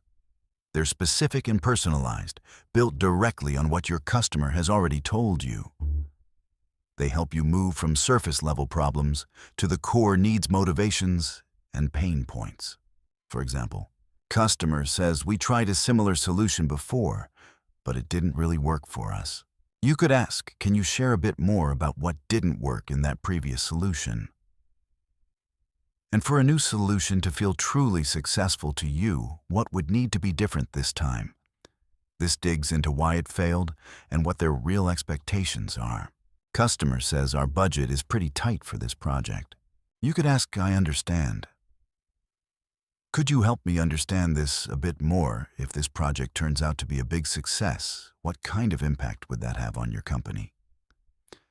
And if nothing changes, or if it fails, what might that cost you?" I'd love to get a clearer sense of how this project fits into your current priorities. This goes beyond numbers and into value, risk, and strategic importance. The goals of these deeper questions are to uncover root causes. Why is this problem so important? Why do they feel the way they do? To reveal hidden needs. Sometimes customers don't fully recognize their own needs until you help them explore. To understand impact and consequences. How is this problem affecting their work, their team, their life? To identify motivation. What's really driving them? Fear of loss, desire for growth, pressure from above, personal goals. Empathic listening is not some quick hack to close more deals. It's a communication philosophy. When you truly listen, you're not just selling a product or a service. You're offering a solution, a sense of being understood, and the beginning of a real relationship. You're building a bridge of trust, something no flashy pitch can replace. Once you become a great listener, you no longer have to push so hard to sell. Instead, you become a trusted advisor, a problem solver. Customers come to you, trust you, and want to work with you because they feel truly understood. Start practicing this today. Begin with your everyday conversations. Spend 80% of the time listening to your friends, family, and co-workers. Ask deeper questions. Paraphrase what they say. And you'll notice that not only do your sales conversations improve, but your relationships become richer and more meaningful too. This is the ultimate secret weapon I wanted to share with you in Chapter 6. In the next chapter, we'll talk about positioning your solution, becoming the hero, not just another salesperson. Don't miss it, and I'll see you in the next video. I know that whenever we hear the word sales or selling, a lot of us feel a bit uneasy, maybe even a little pressured. But like I've always said, real selling is about helping people find a solution, helping them find value. And today, we're going to dive into one of the most powerful psychological tools, and also one of the easiest to abuse. If we're not careful, the social proof effect. This is our Chapter 7, and I've given it the title The Social Proof Effect, the Power of the Crowd. What's the goal of this chapter? It's to use our herd mentality in an ethical way to increase trust and reduce the buyer's hesitation. Yes, you heard that right, ethical. Because psychology is not a weapon for manipulation. It's a lens to better understand human beings so we can serve them better and also protect ourselves from shady tactics. So what is social proof? It's simple. As human beings, we're social creatures. We tend to look at what others are doing to decide what we should do, especially when we're not sure what the right choice is. Have you ever walked past two restaurants right next to each other? One is packed and the other is completely empty. Instinctively, which one do you think is better? Even if you've never tried either place, most of us will pick the busy one. That's social proof in action. If so many people are choosing it, it must be good. It must be right. So in sales, how do we tap into this? To build trust and dissolve the customer's hesitation, we're going to focus on 4 key points. 1. Presenting testimonials and success stories, case studies effectively. This is the foundation of social proof. Your prospects don't trust what you say about your product nearly as much as they trust what other people say about it. But not all testimonials are created equal. The key here is specific and relevant. Don't just say this product is amazing. That's vague and forgettable. Instead, look for testimonials that go into real detail. Before I started using product name, I was constantly struggling with specific problem. After just 2 weeks, specific result. Completely changed my day-to-day life. Now I feel specific emotion. Or a case study like Company X increased their revenue by Y% in just Z months after implementing our solution while saving hours of work every week. How do you collect testimonials effectively? Don't just send an email asking, "Are you satisfied?" Ask guiding questions like, "What made you decide to buy our product? What problem did our product service help you solve? What is the most specific, tangible result you've gotten so far? What would you say to someone who's currently considering our product?" And even more importantly, diversify your testimonials. Don't just showcase one type of customer. If your product serves different segments, try to feature each of them. A business owner, a stay-at-home parent, a college student. Each has different needs and perspectives, and people in similar situations will relate to them more easily. Photos, videos, and even audio clips are often far more persuasive than plain text. A real face with a genuine smile, a real voice with real emotion that can transmit trust much more powerfully than a wall of written words. 2. The power of numbers. Over 10,000 happy customers have already chosen. People love numbers, especially big ones. When you say thousands, tens of thousands, or hundreds of thousands of customers have used your product or service, it's not just a statistic. It's solid evidence that what you offer has been tested, proven, and accepted by many other people. Imagine you're choosing between 2 online courses. One says, "Join our amazing course." The other says over 50,000 students have completed this course and used it to achieve real results. Which one are you more likely to pick? Obviously the one with the 50,000 students, because it feels safer. If 50,000 people took it and found it valuable, there's probably something good here. But don't just throw out a random number. Make the number mean something. Over 10,000 happy customers have trusted Product X over the past 5 years. Tied to time, showing stability and longevity. We've completed over 500 projects nationwide, helping businesses increase their revenue by an average of 20%. Tied to specific outcomes. Our app has been downloaded over 1 million times and has more than 100,000 5-star reviews. Downloads and reviews show both popularity and recognized quality. These numbers don't just impress people, they dissolve doubt. They send a message, you're not the first. You're not a guinea pig.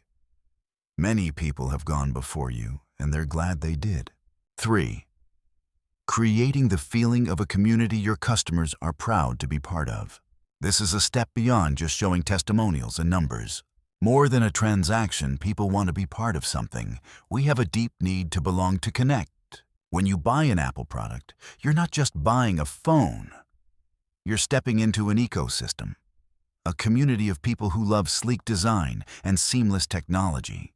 When you buy from Patagonia, you're not just buying a jacket. You're joining a group that cares about the outdoors and the environment.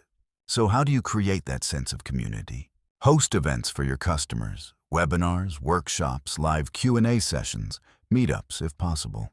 Build online communities, a Facebook group, a Discord server, a private forum, spaces where your customers can share experiences, ask questions, and help each other.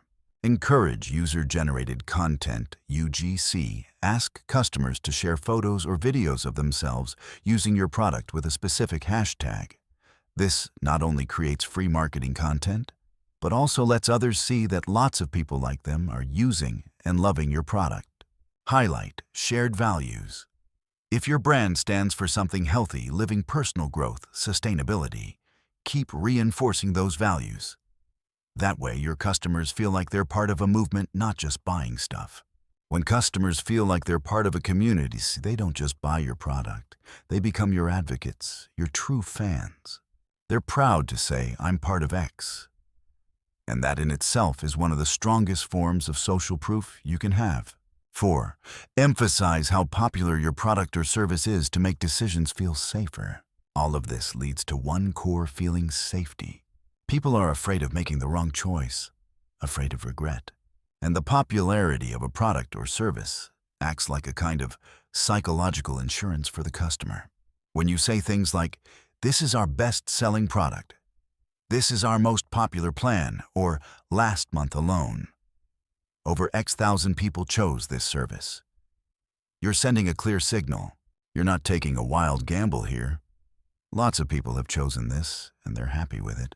Imagine you walk into a new coffee shop.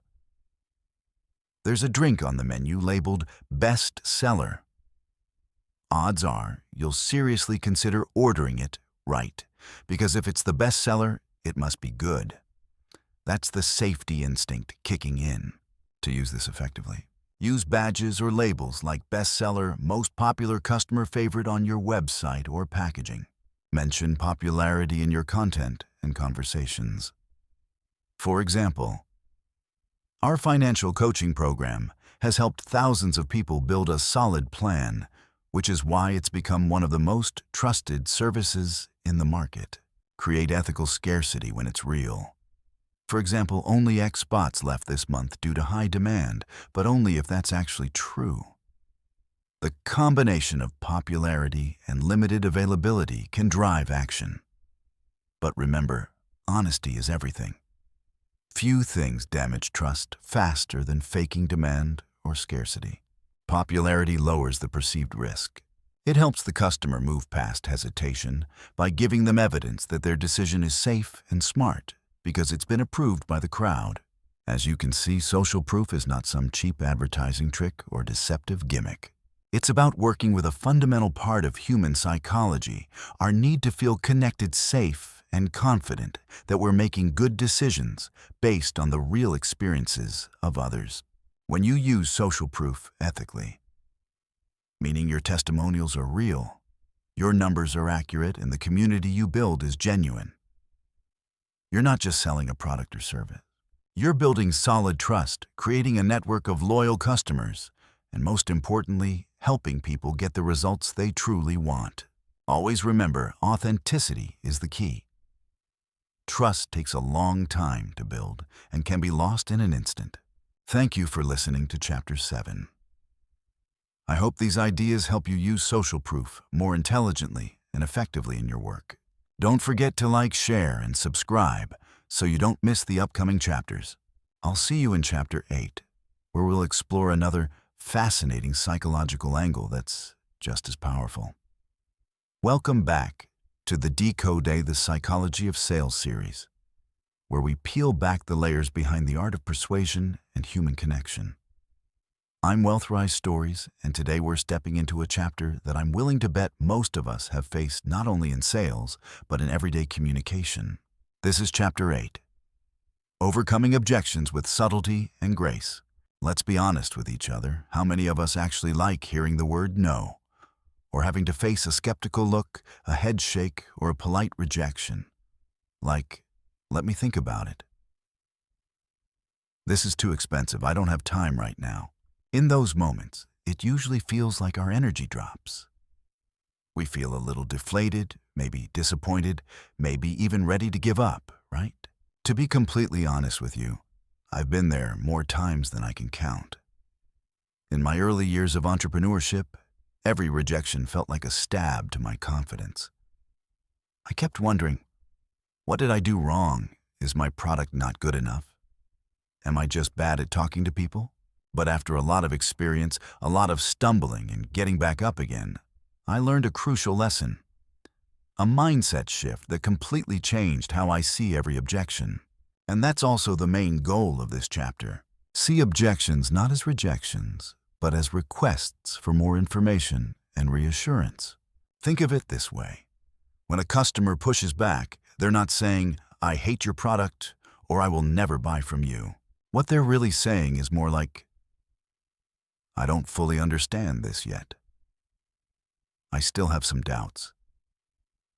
Is this really the best choice for me, or I need a little more reassurance before I make a decision?" It's like a yellow light at an intersection, not a red light. It's a signal to slow down and pay attention, not to slam on the brakes and stop everything. So how do we turn these yellow light moments into opportunities to build trust and deliver real value? We're going to dive into 4 golden principles right now. Golden principle number 1, never argue. This is the first principle, and I want you to really burn this into your mind. Do not argue. It sounds obvious, but in a real conversation, when we're faced with resistance, our defensive instincts kick in. We want to prove we're right. We want to defend our point of view. We want to explain in detail why our product is great and why the customer is misunderstanding it. But think for a second. What's the outcome of an argument? First, it creates a wall. The moment you start arguing, the customer goes into defensive mode. They shut down their willingness to listen because nobody likes feeling attacked or told that they're wrong. Second, it turns the conversation from a search for a solution into a win-lose battle. And in sales, if one side wins and the other side feels like they lose, guess what ends? The person who feels like they lost is not going to want to buy from you. No one wants to hand money to the person who just made them feel small or wrong. Remember, our goal is to build a relationship and create value, not to win a debate. When a customer objects, that is not your cue to lecture them or fix their thinking. It's your cue to listen and understand. Don't pour gasoline on the fire. Instead, calm it down with empathy and information. Golden principle number 2. Always acknowledge the customer's feelings first. This might sound a little counterintuitive. Agree with their feelings. Yes, exactly. I'm not saying you have to agree with the content of what they're saying. For example, if a customer says, "This is way too expensive," you don't need to respond with, "Yeah, you're right, it really is expensive." What you're doing instead is agreeing with the emotion behind the words. Things like, "I totally understand how you might feel when you first see that price. I completely get why you'd feel that way. Thank you for sharing that. I can see this is something you're genuinely concerned about." By doing this, you're building a bridge instead of a wall. You're showing the customer that you hear them, you respect how they feel, and you don't treat their objection as something wrong that you need to crush. When you validate their feelings, you disarm their defenses. They feel understood, and only then are they truly open to hearing what you have to say next. This is a crucial step to shift the energy from us versus them into "we're in this together, trying to figure it out." Remember, emotions are real. Even if their logic doesn't seem to make sense to you, their feelings are 100% real to them. Respect that. And to put this acknowledge the feeling principle into practice in the most effective way, we have a very powerful tool, the feel, felt, found technique. The feel, felt, found technique. This is a classic in sales, and it's unbelievably effective when done right. It works like a simple 3-step formula. 1. Feel. I understand how you feel. Start by expressing empathy for the customer's feelings. This is where you acknowledge their emotional reaction. 2. Felt. Others have felt the same way. Normalize their feelings. Let them know they're not alone, that many others had the same concern. This helps them feel less isolated or weird for thinking that way. 3. Found. Here's what they discovered. Now you introduce new information, a different angle, or a real story that shows how others overcame the same concern and got a positive result. Let's look at a concrete example. Say you're selling project management software to a small business, and your potential client says, "Customer, this software seems too complicated for our small team. We don't have time to learn a whole new system." Instead of jumping in with, "Oh no, it's actually really easy to use," you apply feel, felt, found. I totally understand how you feel. A lot of project managers with lean teams have felt the exact same way when they first looked at a new system.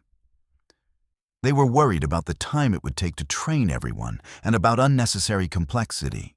But what they found was that even though there's a short learning curve at the beginning, our drag-and-drop interface and step-by-step tutorials helped their team get comfortable with the basic features in about a week. And after that, they were saving hours every week, thanks to automation and much clearer visibility into their projects, way more efficient than their old manual process. See what just happened? In 3 simple steps, you turned an objection into a chance to educate, reassure, and highlight benefits without arguing, without pushing. The customer feels heard. They feel understood. And now they're more open to considering your solution. Next technique, isolating the objection. Often when a customer raises an objection, it might not be the real objection.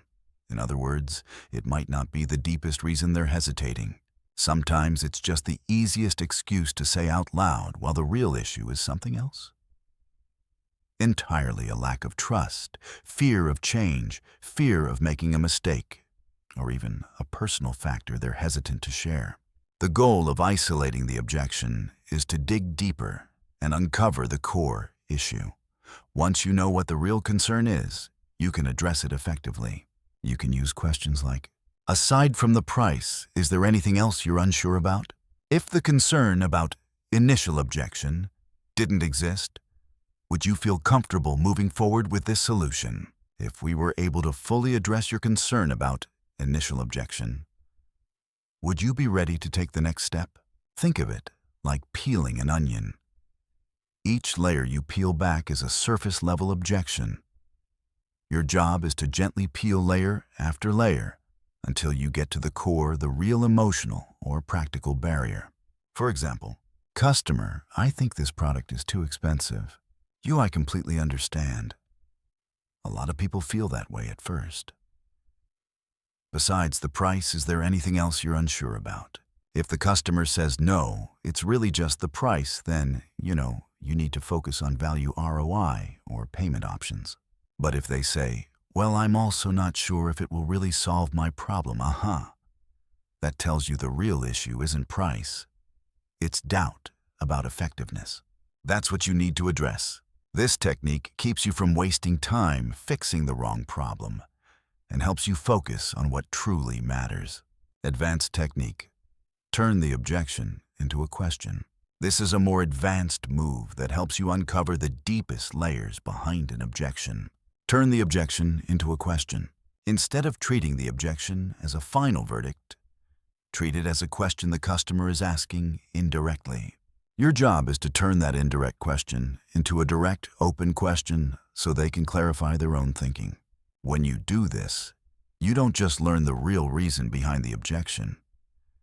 You also invite the customer to think more clearly and actively participate in the decision-making process. Let's revisit the too expensive example. Customer, this is too expensive. You turning it into a question. When you say too expensive, can you share what you're comparing it to, or how this price is impacting your decision right now? Or another objection. Customer, I don't think this is the right time to invest in this. You, I completely understand. When you say it's not the right time, could you tell me more about what's making you feel that way? Is it current priorities, budget allocation, or something else? By asking these open-ended questions, you're inviting the customer to share more. You're turning them from someone who just shuts things down into someone who collaborates with you to explore the issue. And when they articulate their true concern out loud, they also open the door for you to address it with the most relevant solution. This is a subtle shift of power. You're not forcing them to adopt your perspective. You're empowering them to clarify their own perspective. Then you simply respond to what they really need. My friends, overcoming objections is not a battle. It's a dance. It requires subtlety, empathy, and deep listening. Remember, every objection is not a final no. It's more often a, I need more information, or I need to feel safer about this decision. Practice these techniques. Start by shifting your mindset. See objections as opportunities, not obstacles. Then use feel, felt, found. Learn to isolate objections. Turn them into open questions that help you discover what's really going on underneath. You'll be surprised at how powerful these tools are in transforming difficult conversations into chances to build relationships and achieve your goals. Sales is not just about transactions. It's about human connection. And to truly connect, we have to truly understand. Keep practicing. Don't be afraid of making mistakes. Every misstep is a lesson. And every objection you handle with grace is another step forward on your journey to becoming a true master of the psychology of sales. Thank you for sticking with me through this chapter. Drop a comment below if you have any questions or if you'd like to share your own experience with overcoming objections. Don't forget to like the video, subscribe to the channel, and hit the notification bell so you don't miss the valuable content coming up. I'll see you in the next chapter. Wishing you confidence and success always. Now we're stepping into Chapter 9, a moment that makes a lot of salespeople from complete beginners to seasoned pros feel a little uneasy. It's that moment of decision. The moment people like to call the close. Does this feel familiar? That feeling of taking a deep breath, trying to deliver the final proposal like you're about to jump over some big obstacle. I've been there so many times. It's like standing in front of a closed door, not knowing what's on the other side, but feeling like you have to push it open no matter what. But today, I want us to completely reframe that idea. Forget the image of a salesperson forcing a customer to buy. Instead, we're going to see the closing moment as an invitation to help your customer make a decision in a relaxed, natural way. It's not a fight. It's simply a pause in the journey where both sides confirm, yes, this is the solution you've been looking for. Closing isn't a pressure move. It's the next logical step, the culmination of a conversation built on trust and understanding. When you've done the earlier steps, well-built rapport, listened deeply, explored their needs, and presented a strong, relevant solution, and then the close becomes as natural as breathing. It's like you've walked alongside your customer on a long path, and now you're just opening the gate so they can walk into the home they've always wanted. So how do we turn this high-pressure moment into a confident, natural invitation? We're going to explore 3 core techniques in this chapter. The first key, really the foundation of any natural close, is your ability to recognize buying signals, both verbal and nonverbal. Think about it. When a customer is genuinely interested in your product or service, they'll show it often without even realizing it. Your job is to become a sharp, sensitive detective who can read those signals. Do you notice the customer leaning in when you talk about a specific feature? Do they nod repeatedly when you mention a benefit that matters to them? Do their eyes light up when you talk about the outcome they're hoping for? Are they picking up the product, inspecting it closely, or running their hand across it like they already own it? Little cues like arms, uncrossing focused eye contact, more relaxed facial expressions, or even comments like, "I can really see myself using this," are all green lights. They're not just listening anymore, they're emotionally buying with their senses and feelings. On the verbal side, you'll hear their questions start to shift. They become a lot more concrete, moving away from general curiosity into how do I actually get this territory? For example, so how does the delivery process work? What kind of warranty do you offer? Oh, how many colors does this come in? What payment options do you have? If I buy now, when can I start using it?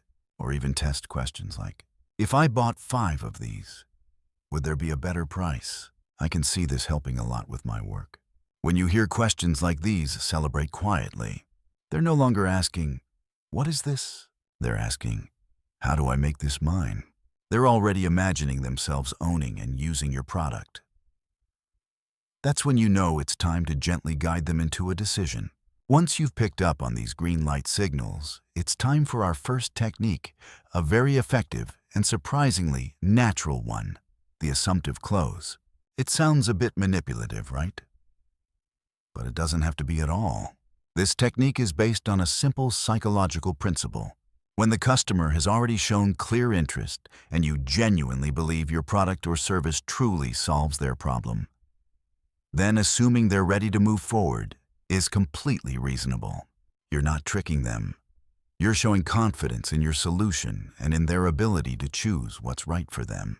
Instead of asking a direct yes, no question like, "Would you like to buy this?" which puts pressure on them and makes no very easy to say. You shift to questions that assume the purchase is happening. And now you're just working out the details. A classic, very effective example. "So would you like us to deliver this on Tuesday or Thursday?" See the difference? You're not asking, "Are you going to buy?" You're moving straight to, "When would you like to receive it?" The decision to buy is implied. You've moved the customer into a mindset where they're choosing how to move forward, not whether to move forward. Some other examples. "Would you like us to install the software tomorrow morning or tomorrow afternoon? Would you prefer to pay by bank transfer or credit card? Do you think the black finish or the silver finish will look better in your space?" This technique works so well because it lifts the customer over that final psychological barrier. It lets them step into the decision without having to confront a big, heavy, explicit yes moment. Instead of one big decision, it becomes a series of small, easy choices. But there's a very important rule here. Only use the assumptive close when you've already seen strong buying signals.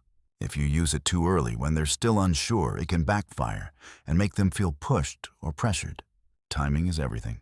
Next, we have another subtle and powerful technique, the alternative close. This technique, like the assumptive close, steers clear of direct yes, no questions. Instead, you offer 2 options, and both options lead to a purchase. The psychology behind this is simple. People like to feel in control. We like to choose. If you ask, "Do you want to buy this?" they have full power to simply say no. But when you give them 2 positive choices, they still feel like they're in control, but both roads lead where you'd like them to go, a successful transaction. They're not deciding whether to buy anymore. They're deciding how to buy. For example, instead of asking, "Do you want to sign up for the premium plan?" Try this. "Would you prefer the standard plan with all the core features or the premium plan so you can maximize performance and get priority support?" Both are your plans. Whichever they choose, they've already made the decision to move forward. Some more examples. "Would you like to pay in full today and take advantage of the 5% discount, or split it into monthly payments for more flexibility? Would you like us to deliver and hand over the project by the end of this month? Or would you prefer we take an extra week to refine some details?" This comes in navy and in silver gray. Which color feels more like your style? The alternative close is especially useful when the customer is at the final consideration stage and just needs a small, gentle nudge to step over the line. You're not twisting their arm, you're guiding them. You're helping them move from should I to which one. Finally, we come to a crucial technique. Summarize the key benefits they care about most, then make a clear, confident recommendation. This is where everything you've done so far comes together. Before you make your final proposal, take a moment to recap the most important points. Not every feature, not your entire presentation, just the specific benefits they personally cared about the most.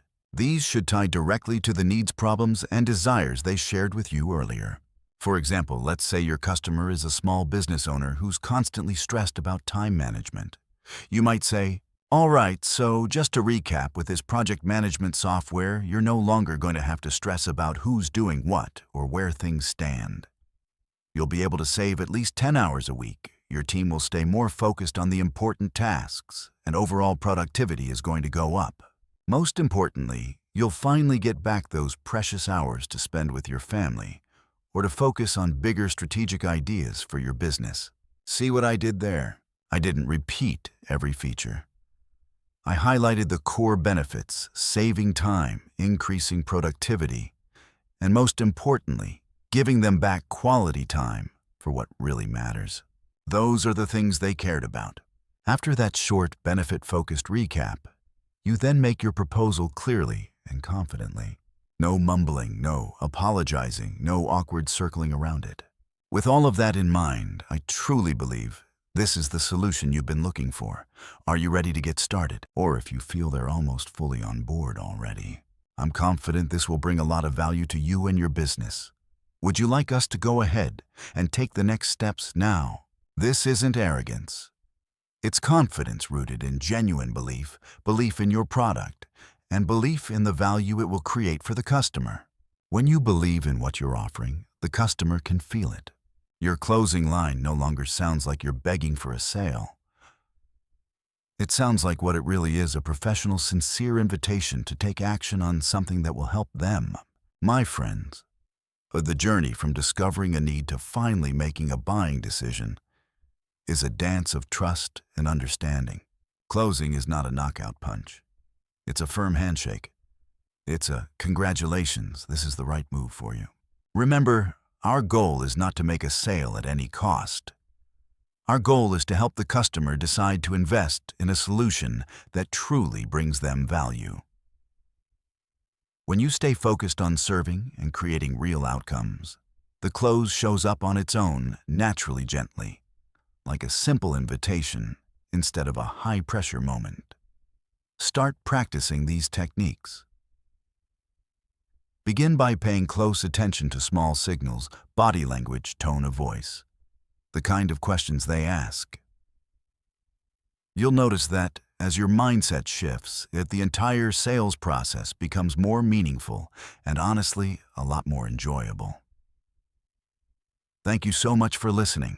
We've already gone through so many chapters on understanding your customer, presenting value, handling objections, and even closing the deal with finesse. But did you know, the real sales process actually begins after the transaction is completed? Yes, you heard that right. Today we're going to open the door to a crucial part of sales that's often ignored or underestimated. After the sale, building lifetime relationships. Our goal is to turn a one-time buyer into a loyal fan, a passionate brand ambassador, and in many cases, a real friend. Let's dive in. 1. Understanding and handling buyer's remorse. Tell me if this has ever happened to you. You buy something, a new phone, an expensive outfit. Maybe you enroll in an online course, and right after you swipe your card, that little uneasy feeling creeps in. A tiny voice in your head whispers, "Did I really make the right decision? Was I too impulsive? Maybe I should have thought it through a bit more." That's called buyer's remorse. It's a very common psychological reaction where customers start second-guessing their decision right after they've made a purchase. Our brain is funny. It wants to justify the decision, but it also looks for reasons to doubt it. As a salesperson, your job isn't just to make the sale. Your job is to help your customer feel good about their decision. So how do we handle this? Actually, dealing with buyer's remorse starts before they ever pull out their wallet. During the sales process, always reinforce the value. Keep coming back to the main benefits and the specific problems your product or service will solve. Set realistic expectations. Don't overhype it. Be honest about what your product can and can't do. Build trust. The more your customer trusts you, the less their mind will drift into doubt afterward. But what if they still feel regret after the purchase? That's when you need to show up not as a salesperson who's already done, but as a partner and a friend. Reach out early. A short call or message within 24 to 48 hours just to check in. How's everything going? Any questions so far? Offer support. Make sure they know how to use what they bought, where to get help, and that you're easily reachable. Remind them why they chose it. You picked this solution because it helps with X, Y, and Z. I'm confident you're going to be happy with the results as you start using it more. I remember selling an online course to a college student. Right after paying, he messaged me. "Hey, do you think I really should have bought this? It feels like a lot of money for me." I called him immediately. I didn't try to resell the course. Instead, I asked about his goals, what he wanted to achieve, where he was struggling. Then, I gently walked him through how the course content step by step could help him move toward those goals. Most importantly, I told him, if at any point you feel this isn't the right fit, please tell me.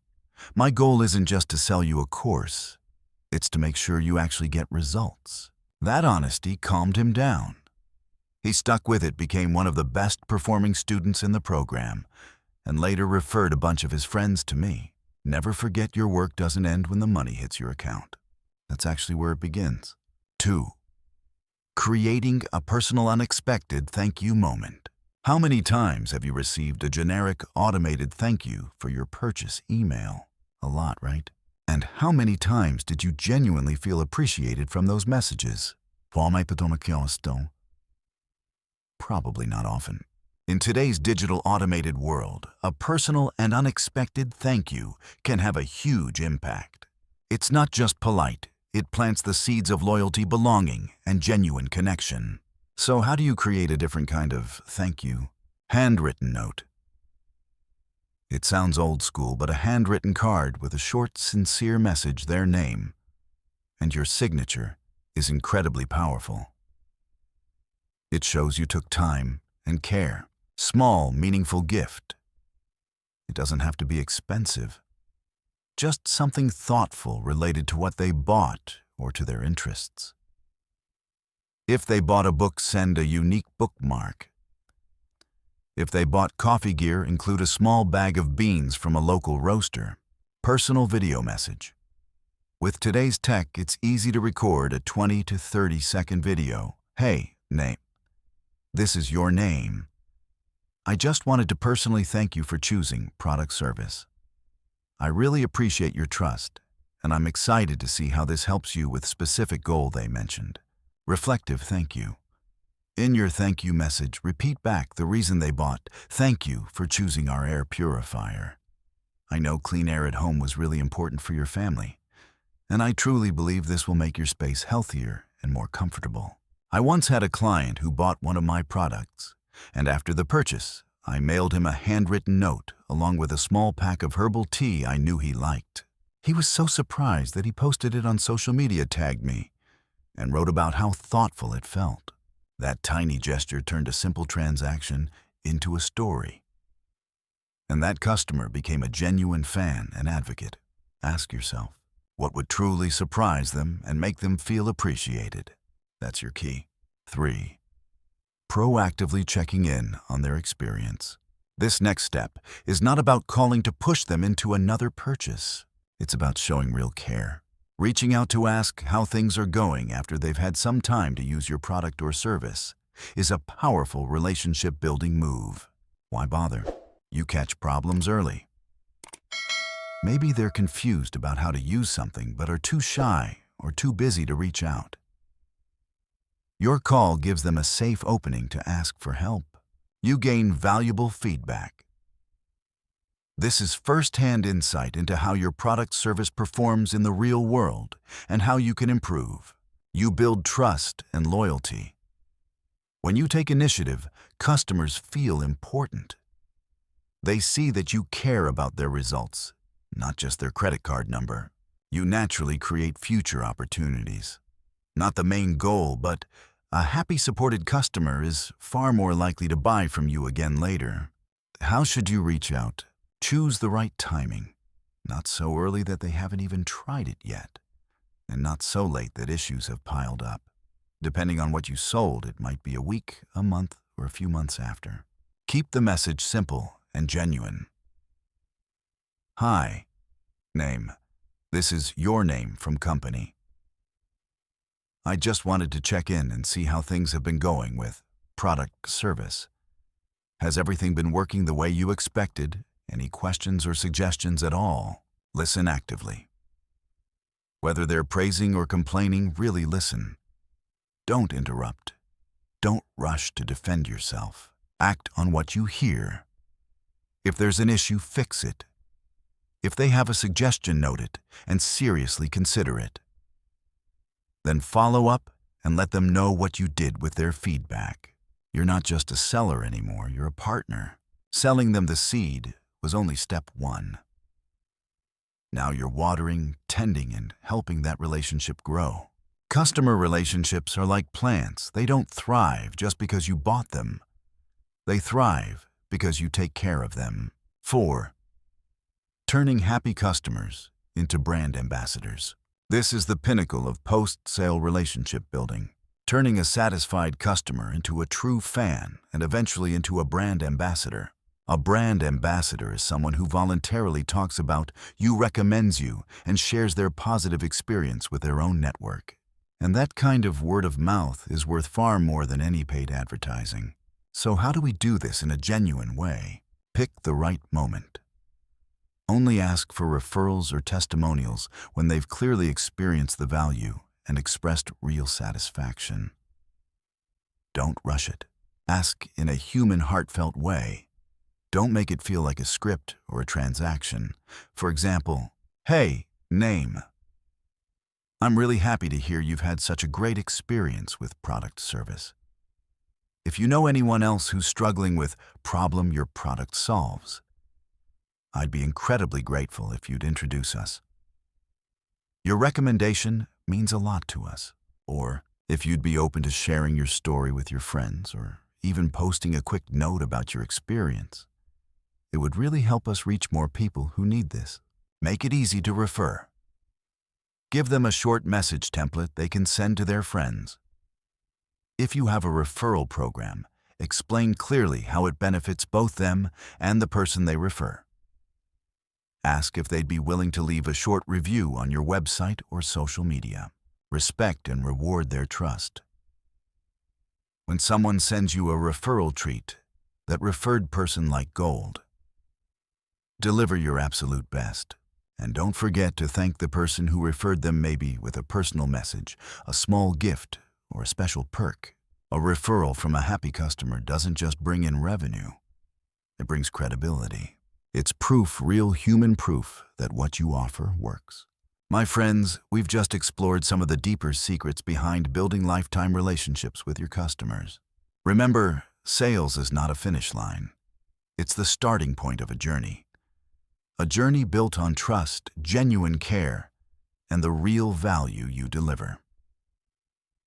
Turning customers into loyal fans doesn't just help your business grow in a sustainable way, it also makes your work more meaningful and fulfilling. Try applying these strategies in your own work. I truly believe you'll see a powerful difference. We've just dived deep together into the fascinating world of the psychology of sales, unpacking the hidden drivers behind every buying decision, every conversation, and the way we interact with the world around us. We've talked about influence, trust, emotional insight, and how to deliver real value. But you know what? Knowing is one thing. Doing is something else entirely. That book and any great knowledge really will forever remain just ink on paper if we don't turn it into action. into real-world skills we can actually use. And that's exactly why I'm here today, to hand you a roadmap. A simple, practical 7-day plan that you can start using immediately to turn these ideas into real skills. Get ready for the 7-day action plan, turning insight into skill. This is not some brutal challenge. Think of it as a personal adventure, a chance for you to experience the power of psychology in your everyday life. Whether you're a professional salesperson, a business owner, or simply someone who wants to communicate better and build stronger relationships, this plan is for you. Think of it like a gym for your brain and your social skills. Each day will train one small skill, but the compound effect over 7 days can be huge. Ready? Let's jump in. Days 1 and 2. Practice active listening. The power of silence. In this noisy world, everybody wants to talk. Everybody wants to be heard. But ironically, very few people actually listen. And that's one of the most powerful skills in sales communication and life that we tend to overlook. In the book, there's a big emphasis on understanding your customer, their desires, their fears, their hidden motivations. But how can you possibly understand any of that if you're the one talking the whole time? Your challenge for day 1 and day 2 is this.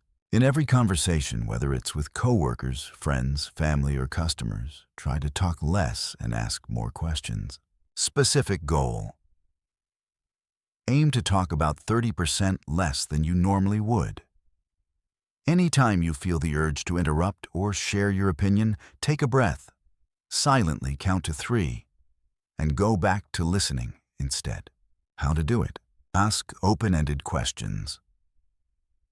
Instead of questions that can be answered with yes, no, try. What made you feel that way? What led you to that decision? Can you tell me more about that experience? Summarize and confirm. After they speak briefly, rephrase what you heard in your own words. So if I'm understanding you correctly, you're feeling, you want, you're worried about, right? This shows you're truly listening and helps you avoid misunderstandings. Get comfortable with silence. Short pauses are not awkward, they're powerful. Often a little silence gives the other person space to go deeper. I remember sitting in a meeting once with a very successful friend. We were there for almost 2 hours. During that time, he barely spoke. He just asked questions and listened. He didn't offer an opinion until the very end. But when he finally did speak, everyone went quiet. Why? Because he had collected all the information, understood every angle. And when he offered a solution, it was so accurate that everybody instantly agreed. That was my first real lesson in the power of active listening. Practice this for 2 full days. You'll be surprised how much you learn not just about other people, but about your own communication habits. Days 3 and 4. Focus on emotion where the heart speaks. Once you've listened more deeply, it's time to tap into another core element of sales psychology, emotion. People don't buy products or services because of specs alone.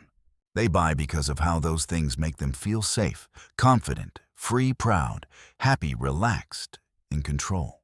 Your challenge for day 3 and day 4 is this. Pick a product or service you sell, or if you don't sell anything, choose something you love using regularly, and write down 3 core feelings it creates for the user. Specific goal. Shift your thinking from features to emotional benefits. How to do it? Step 1. Choose a product on Baha's service. It could be something you sell, something you offer like coaching, consulting, or even a personal skill you sell like public speaking or problem solving. Step 2. List the features. Example A. Smartphone. 108-minute camera, 5,000 mAh battery. OLED display. Step 3. Turn features into feelings. Ask yourself, what does this feature make the user feel? 108-MP camera. I can capture every moment in detail. I feel proud sharing my photos. I feel creative. 5,000 mAh battery. I feel secure, not worried about dying battery. I feel free to go all day without a charger. I feel less stressed. Aside OLED display. I enjoy rich, vivid visuals. I feel satisfied watching movies and playing games. I have a premium entertainment experience. Step 4. Choose 3 core emotions. For this phone, for example, peace of mind, no. Battery anxiety, reliable device. Joy capturing memories, enjoying content. Confidence having a great tool in your hands, looking good online. When I first started selling courses, I used to obsess over the content. 10 modules, 50 lessons, downloadable worksheets. Nobody cared. Then I realized the course wasn't just information. It was confidence when speaking English clearly. Opportunity for a better job. Joy when finally connecting with people from other countries. When I started talking about those feelings, everything changed. Practice this for 2 days.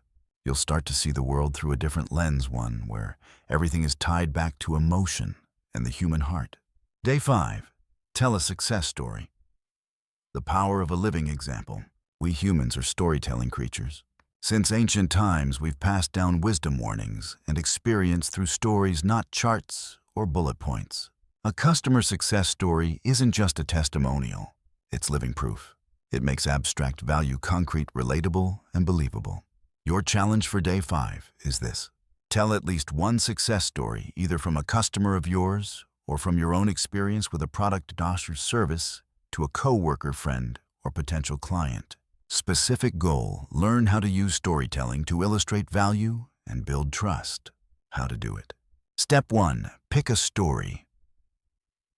A customer who got great results with your product, service, or a time when something you used made a real difference in your life.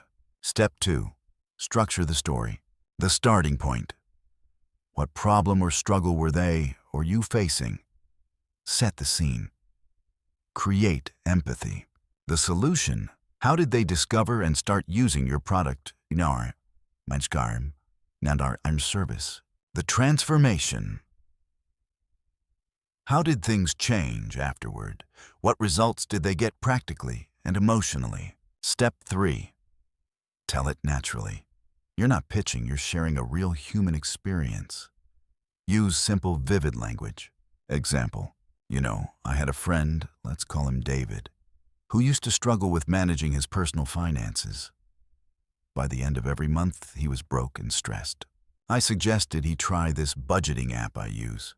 After about 3 months, he wasn't just avoiding that end-of-month panic anymore. He'd actually saved enough to book a trip he'd been dreaming about for years. The best part wasn't just the money. He told me he finally felt in control of his future.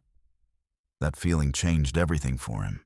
When I recommend a book or a course to someone, I rarely just say, "It's really good." Instead, I'll tell a story how it shifted my mindset or how somebody I know used it to change their life. Instantly, the other person is way more engaged. Tell one story today. You'll feel how it turns vague value into something real and memorable. Days 6 and 7 use the feel, felt, found technique, handling objections gracefully. For the last 2 days of our 7-day journey, we're going to face one of the biggest fears in sales and, honestly, in life: objections and resistance. Anytime you're trying to sell a product, an idea, or even just convince a friend to try a new restaurant, you're going to bump into resistance. This is where we use a classic, powerful technique from the book Feel, Felt, Found. It's simple, but incredibly effective.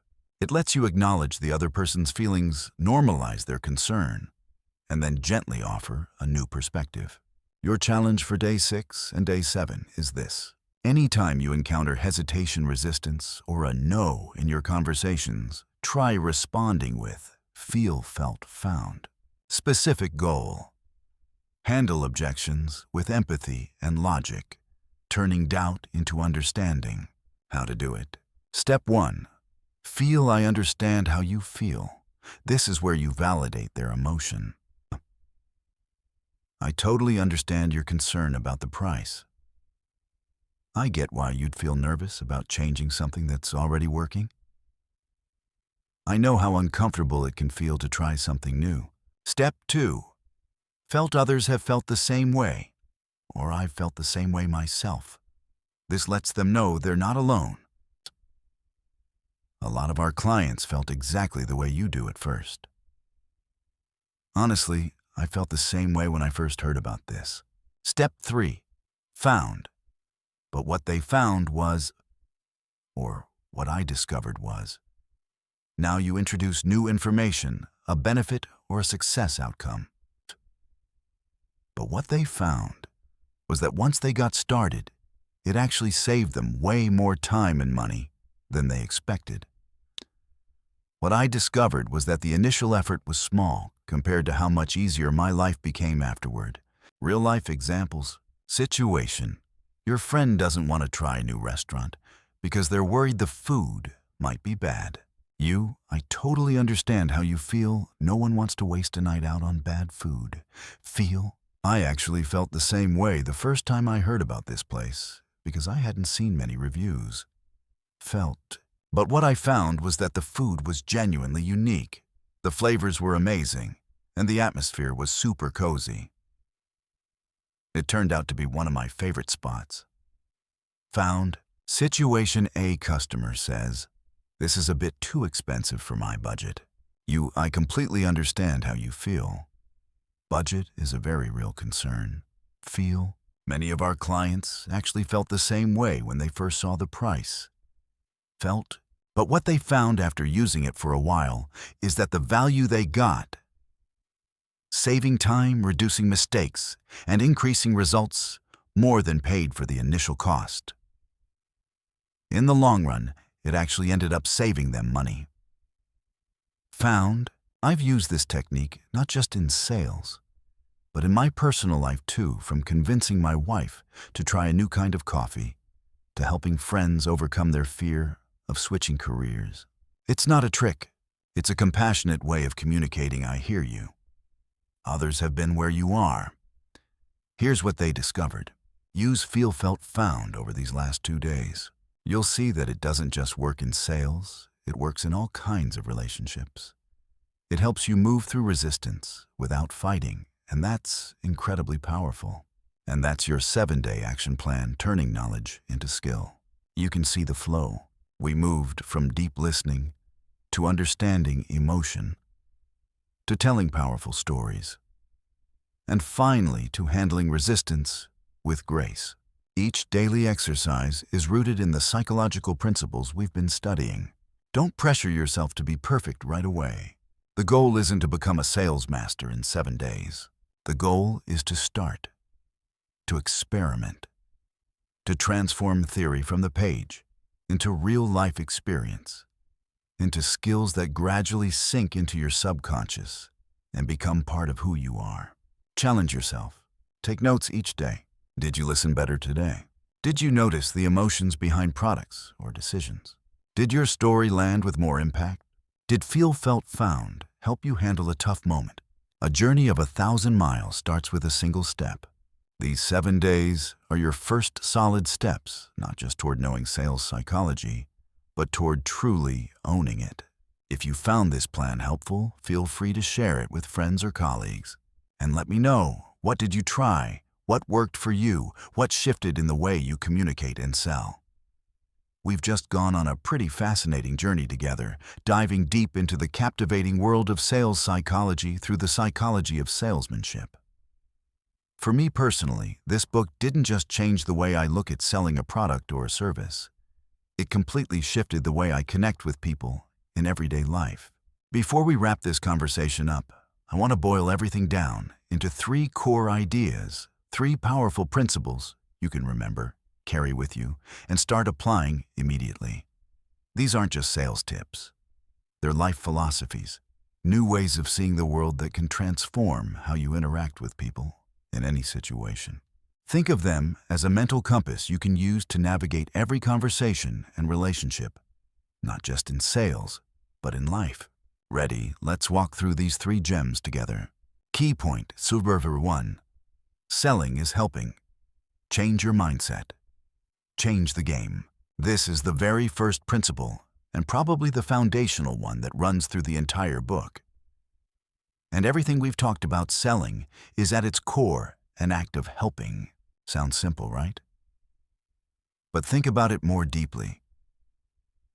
A lot of people, when they hear the word sales, instantly imagine someone talking non-stop, pushing hard, trying to convince you to buy something you don't really need. That picture is outdated, and honestly, it's exhausting for both the buyer and the seller. This book teaches us shift your mindset from salesperson to trusted advisor.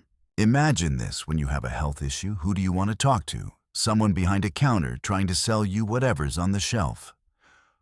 Or a doctor who listens carefully, diagnoses your situation, and recommends the best solution for you? Obviously, you want the doctor. They're not selling you a pill, they're helping you get healthy again. Sales works the same way. Your product or service is not just a product. It's a solution. It's a tool that helps your customer get what they truly want, solve a real problem, or upgrade the quality of their life. When you genuinely believe in the value you offer, and your honest intention is to help people, the pressure to close the deal drops dramatically. Instead of forcing something on someone, you focus on understanding them, digging into their pain points, and presenting your offer as the right remedy. Trust and real connection are built on this foundation of service. And here's the magic: when customers feel that you're truly trying to help them, not just squeeze money out of them, they don't just buy once. They come back. They become loyal. They turn into fans. Some of them will even become your biggest advocates. That's the power of shifting your identity from the seller to the advisor, the guide, the partner on their journey. Key point number 2. Emotion is king. Reach the heart first, then convince the brain. Have you ever caught yourself buying something your logical brain said you didn't really need, but your heart said, "I want this"? That's the power of emotion. And that's our second big principle: emotion is king in every buying decision. The book drives home an undeniable truth: connect with your customer's heart before you try to convince their head. Humans are emotional creatures. We buy based on feelings, desire, fear, excitement, pride, security. And then we use logic afterward to justify the emotional decision we already made. Think about your own experiences. You buy a new phone, not just for the specs, but for the feeling of being up-to-date, capable, connected. You sign up for a course not just because of the syllabus, but because you crave growth, transformation, confidence in your future. You buy a gift not just for its price tag, but for the love, appreciation, and joy you want to bring to someone else. So how do you reach your customer's heart? Through stories, through vivid pictures of the future, through speaking to what they feel, not just what they need. Instead of only listing features, talk about emotional benefits, like, "This will save you so much time that you can finally have dinner with your family without worrying about unfinished work." Or, "This solution will help you sleep better at night, knowing that things are under control, so you can wake up energized and ready to take on the day." Don't just explain what your product does. Help them feel how their life will be different with it. Tap into their hopes, dreams, and hidden fears. Once you build a strong emotional connection, the rational mind will step in and say, "You know what? This actually makes sense." Emotion opens the door. Logic walks in afterward to support the decision. Key point number 3. Listening is a superpower. The one who understands the customer best, it always wins. Last, but absolutely not least, is a principle I believe applies to every single relationship in your life. Listening is a superpower. This idea says, the one who understands the customer the best will always win. Why? Because when you truly listen, you're not just hearing the words they're giving you. You're hearing the story behind the words, their hidden worries, their unspoken fears, their deepest desires. You start to see the full picture of what they need, want, and struggle with. Most people in any conversation are just waiting for their turn to talk. They've already prepared their script in their head. They're not really listening. They're waiting to respond. But the most successful salespeople, the real advisors and guides, do the opposite. They ask questions, then they shut up, and they listen. Ask open-ended questions, ones that can't be answered, with a simple yes or no. Instead of, do you need this product? Try, what's the most important thing to you when you're choosing a solution like this? Or, what kind of challenges are you facing right now in this area? And after you ask, be quiet. Listen to their words. Watch their body language. Notice their tone of voice. Pay attention to the pauses and hesitations. Then reflect back what you heard. So if I'm hearing you correctly, you're really looking for something that's safe, effective, and easy to use. Is that right? When you do this, two big things happen. You get priceless information that helps you tailor your recommendation perfectly. You build a real relationship. Your customer feels respected, heard, and understood. They start to trust you because you've shown that you care about their situation, not just your product. Listening becomes the strongest bridge between you and your customer. It turns a one-time transaction into a long-term partnership. So there you have it, the three solid pillars we've uncovered from the psychology of salesmanship. Selling is helping. Shift from salesperson to trusted advisor. Emotion is king. Reach the heart first, then reassure the brain. Listening is a superpower. The one who understands the customer best will always win. I truly believe that once you internalize and start living these principles, you won't just become a better salesperson.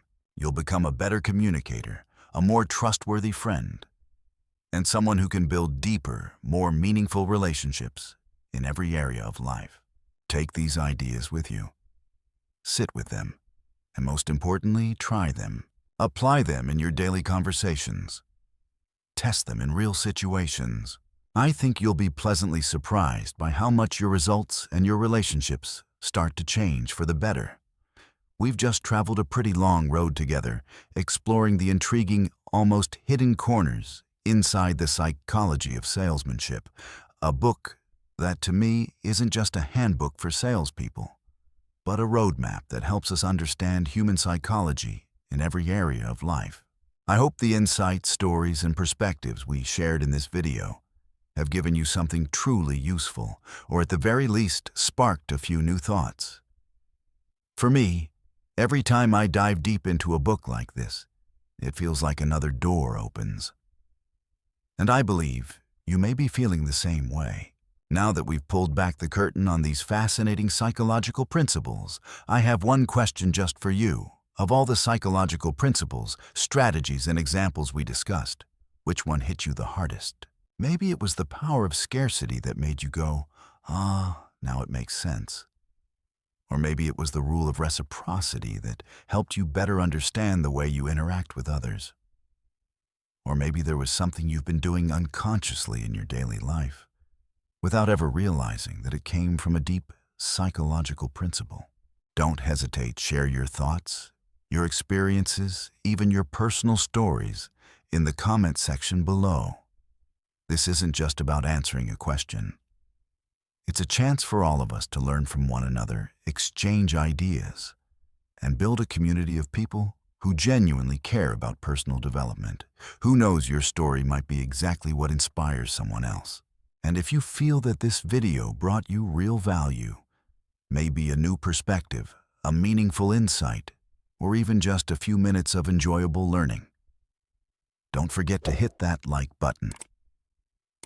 It not only helps this video reach more people, but it's also a huge source of motivation for our team to keep investing time, effort, and heart into creating even better content for you. Every click from you is a meaningful little push of encouragement.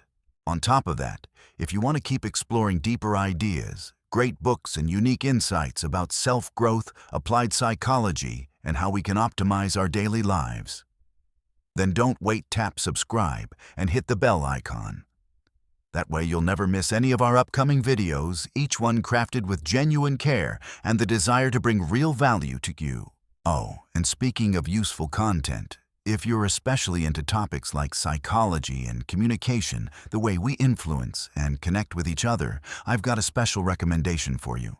You definitely don't want to miss our video on the power of body language. It's an incredibly important topic, one that helps you read people more accurately, communicate more effectively, and express yourself with confidence. not just in sales, but in everyday interactions, from workplace meetings to first dates. You'll see the link for that video on your screen or in the description below. Think of it as the next step in your journey. You see, personal development is a never-ending adventure, a limitless journey. The psychology of salesmanship isn't just for professional salespeople. It's for anyone who wants to understand human nature more deeply, how we make decisions, and most importantly, how we can positively influence others and improve our own lives. And honestly, isn't that what life is all about? Always remember, knowledge only becomes valuable when it's applied. I truly hope you'll take what we explored today and bring it into your real-life experiment with it, observe the results, and create your own insights. Never stop learning. Never stop being curious. And never stop believing in your own limitless potential. Your journey begins right now. Let's keep going together. Thank you for being with us today. I'll see you in our next deep, inspiring conversation.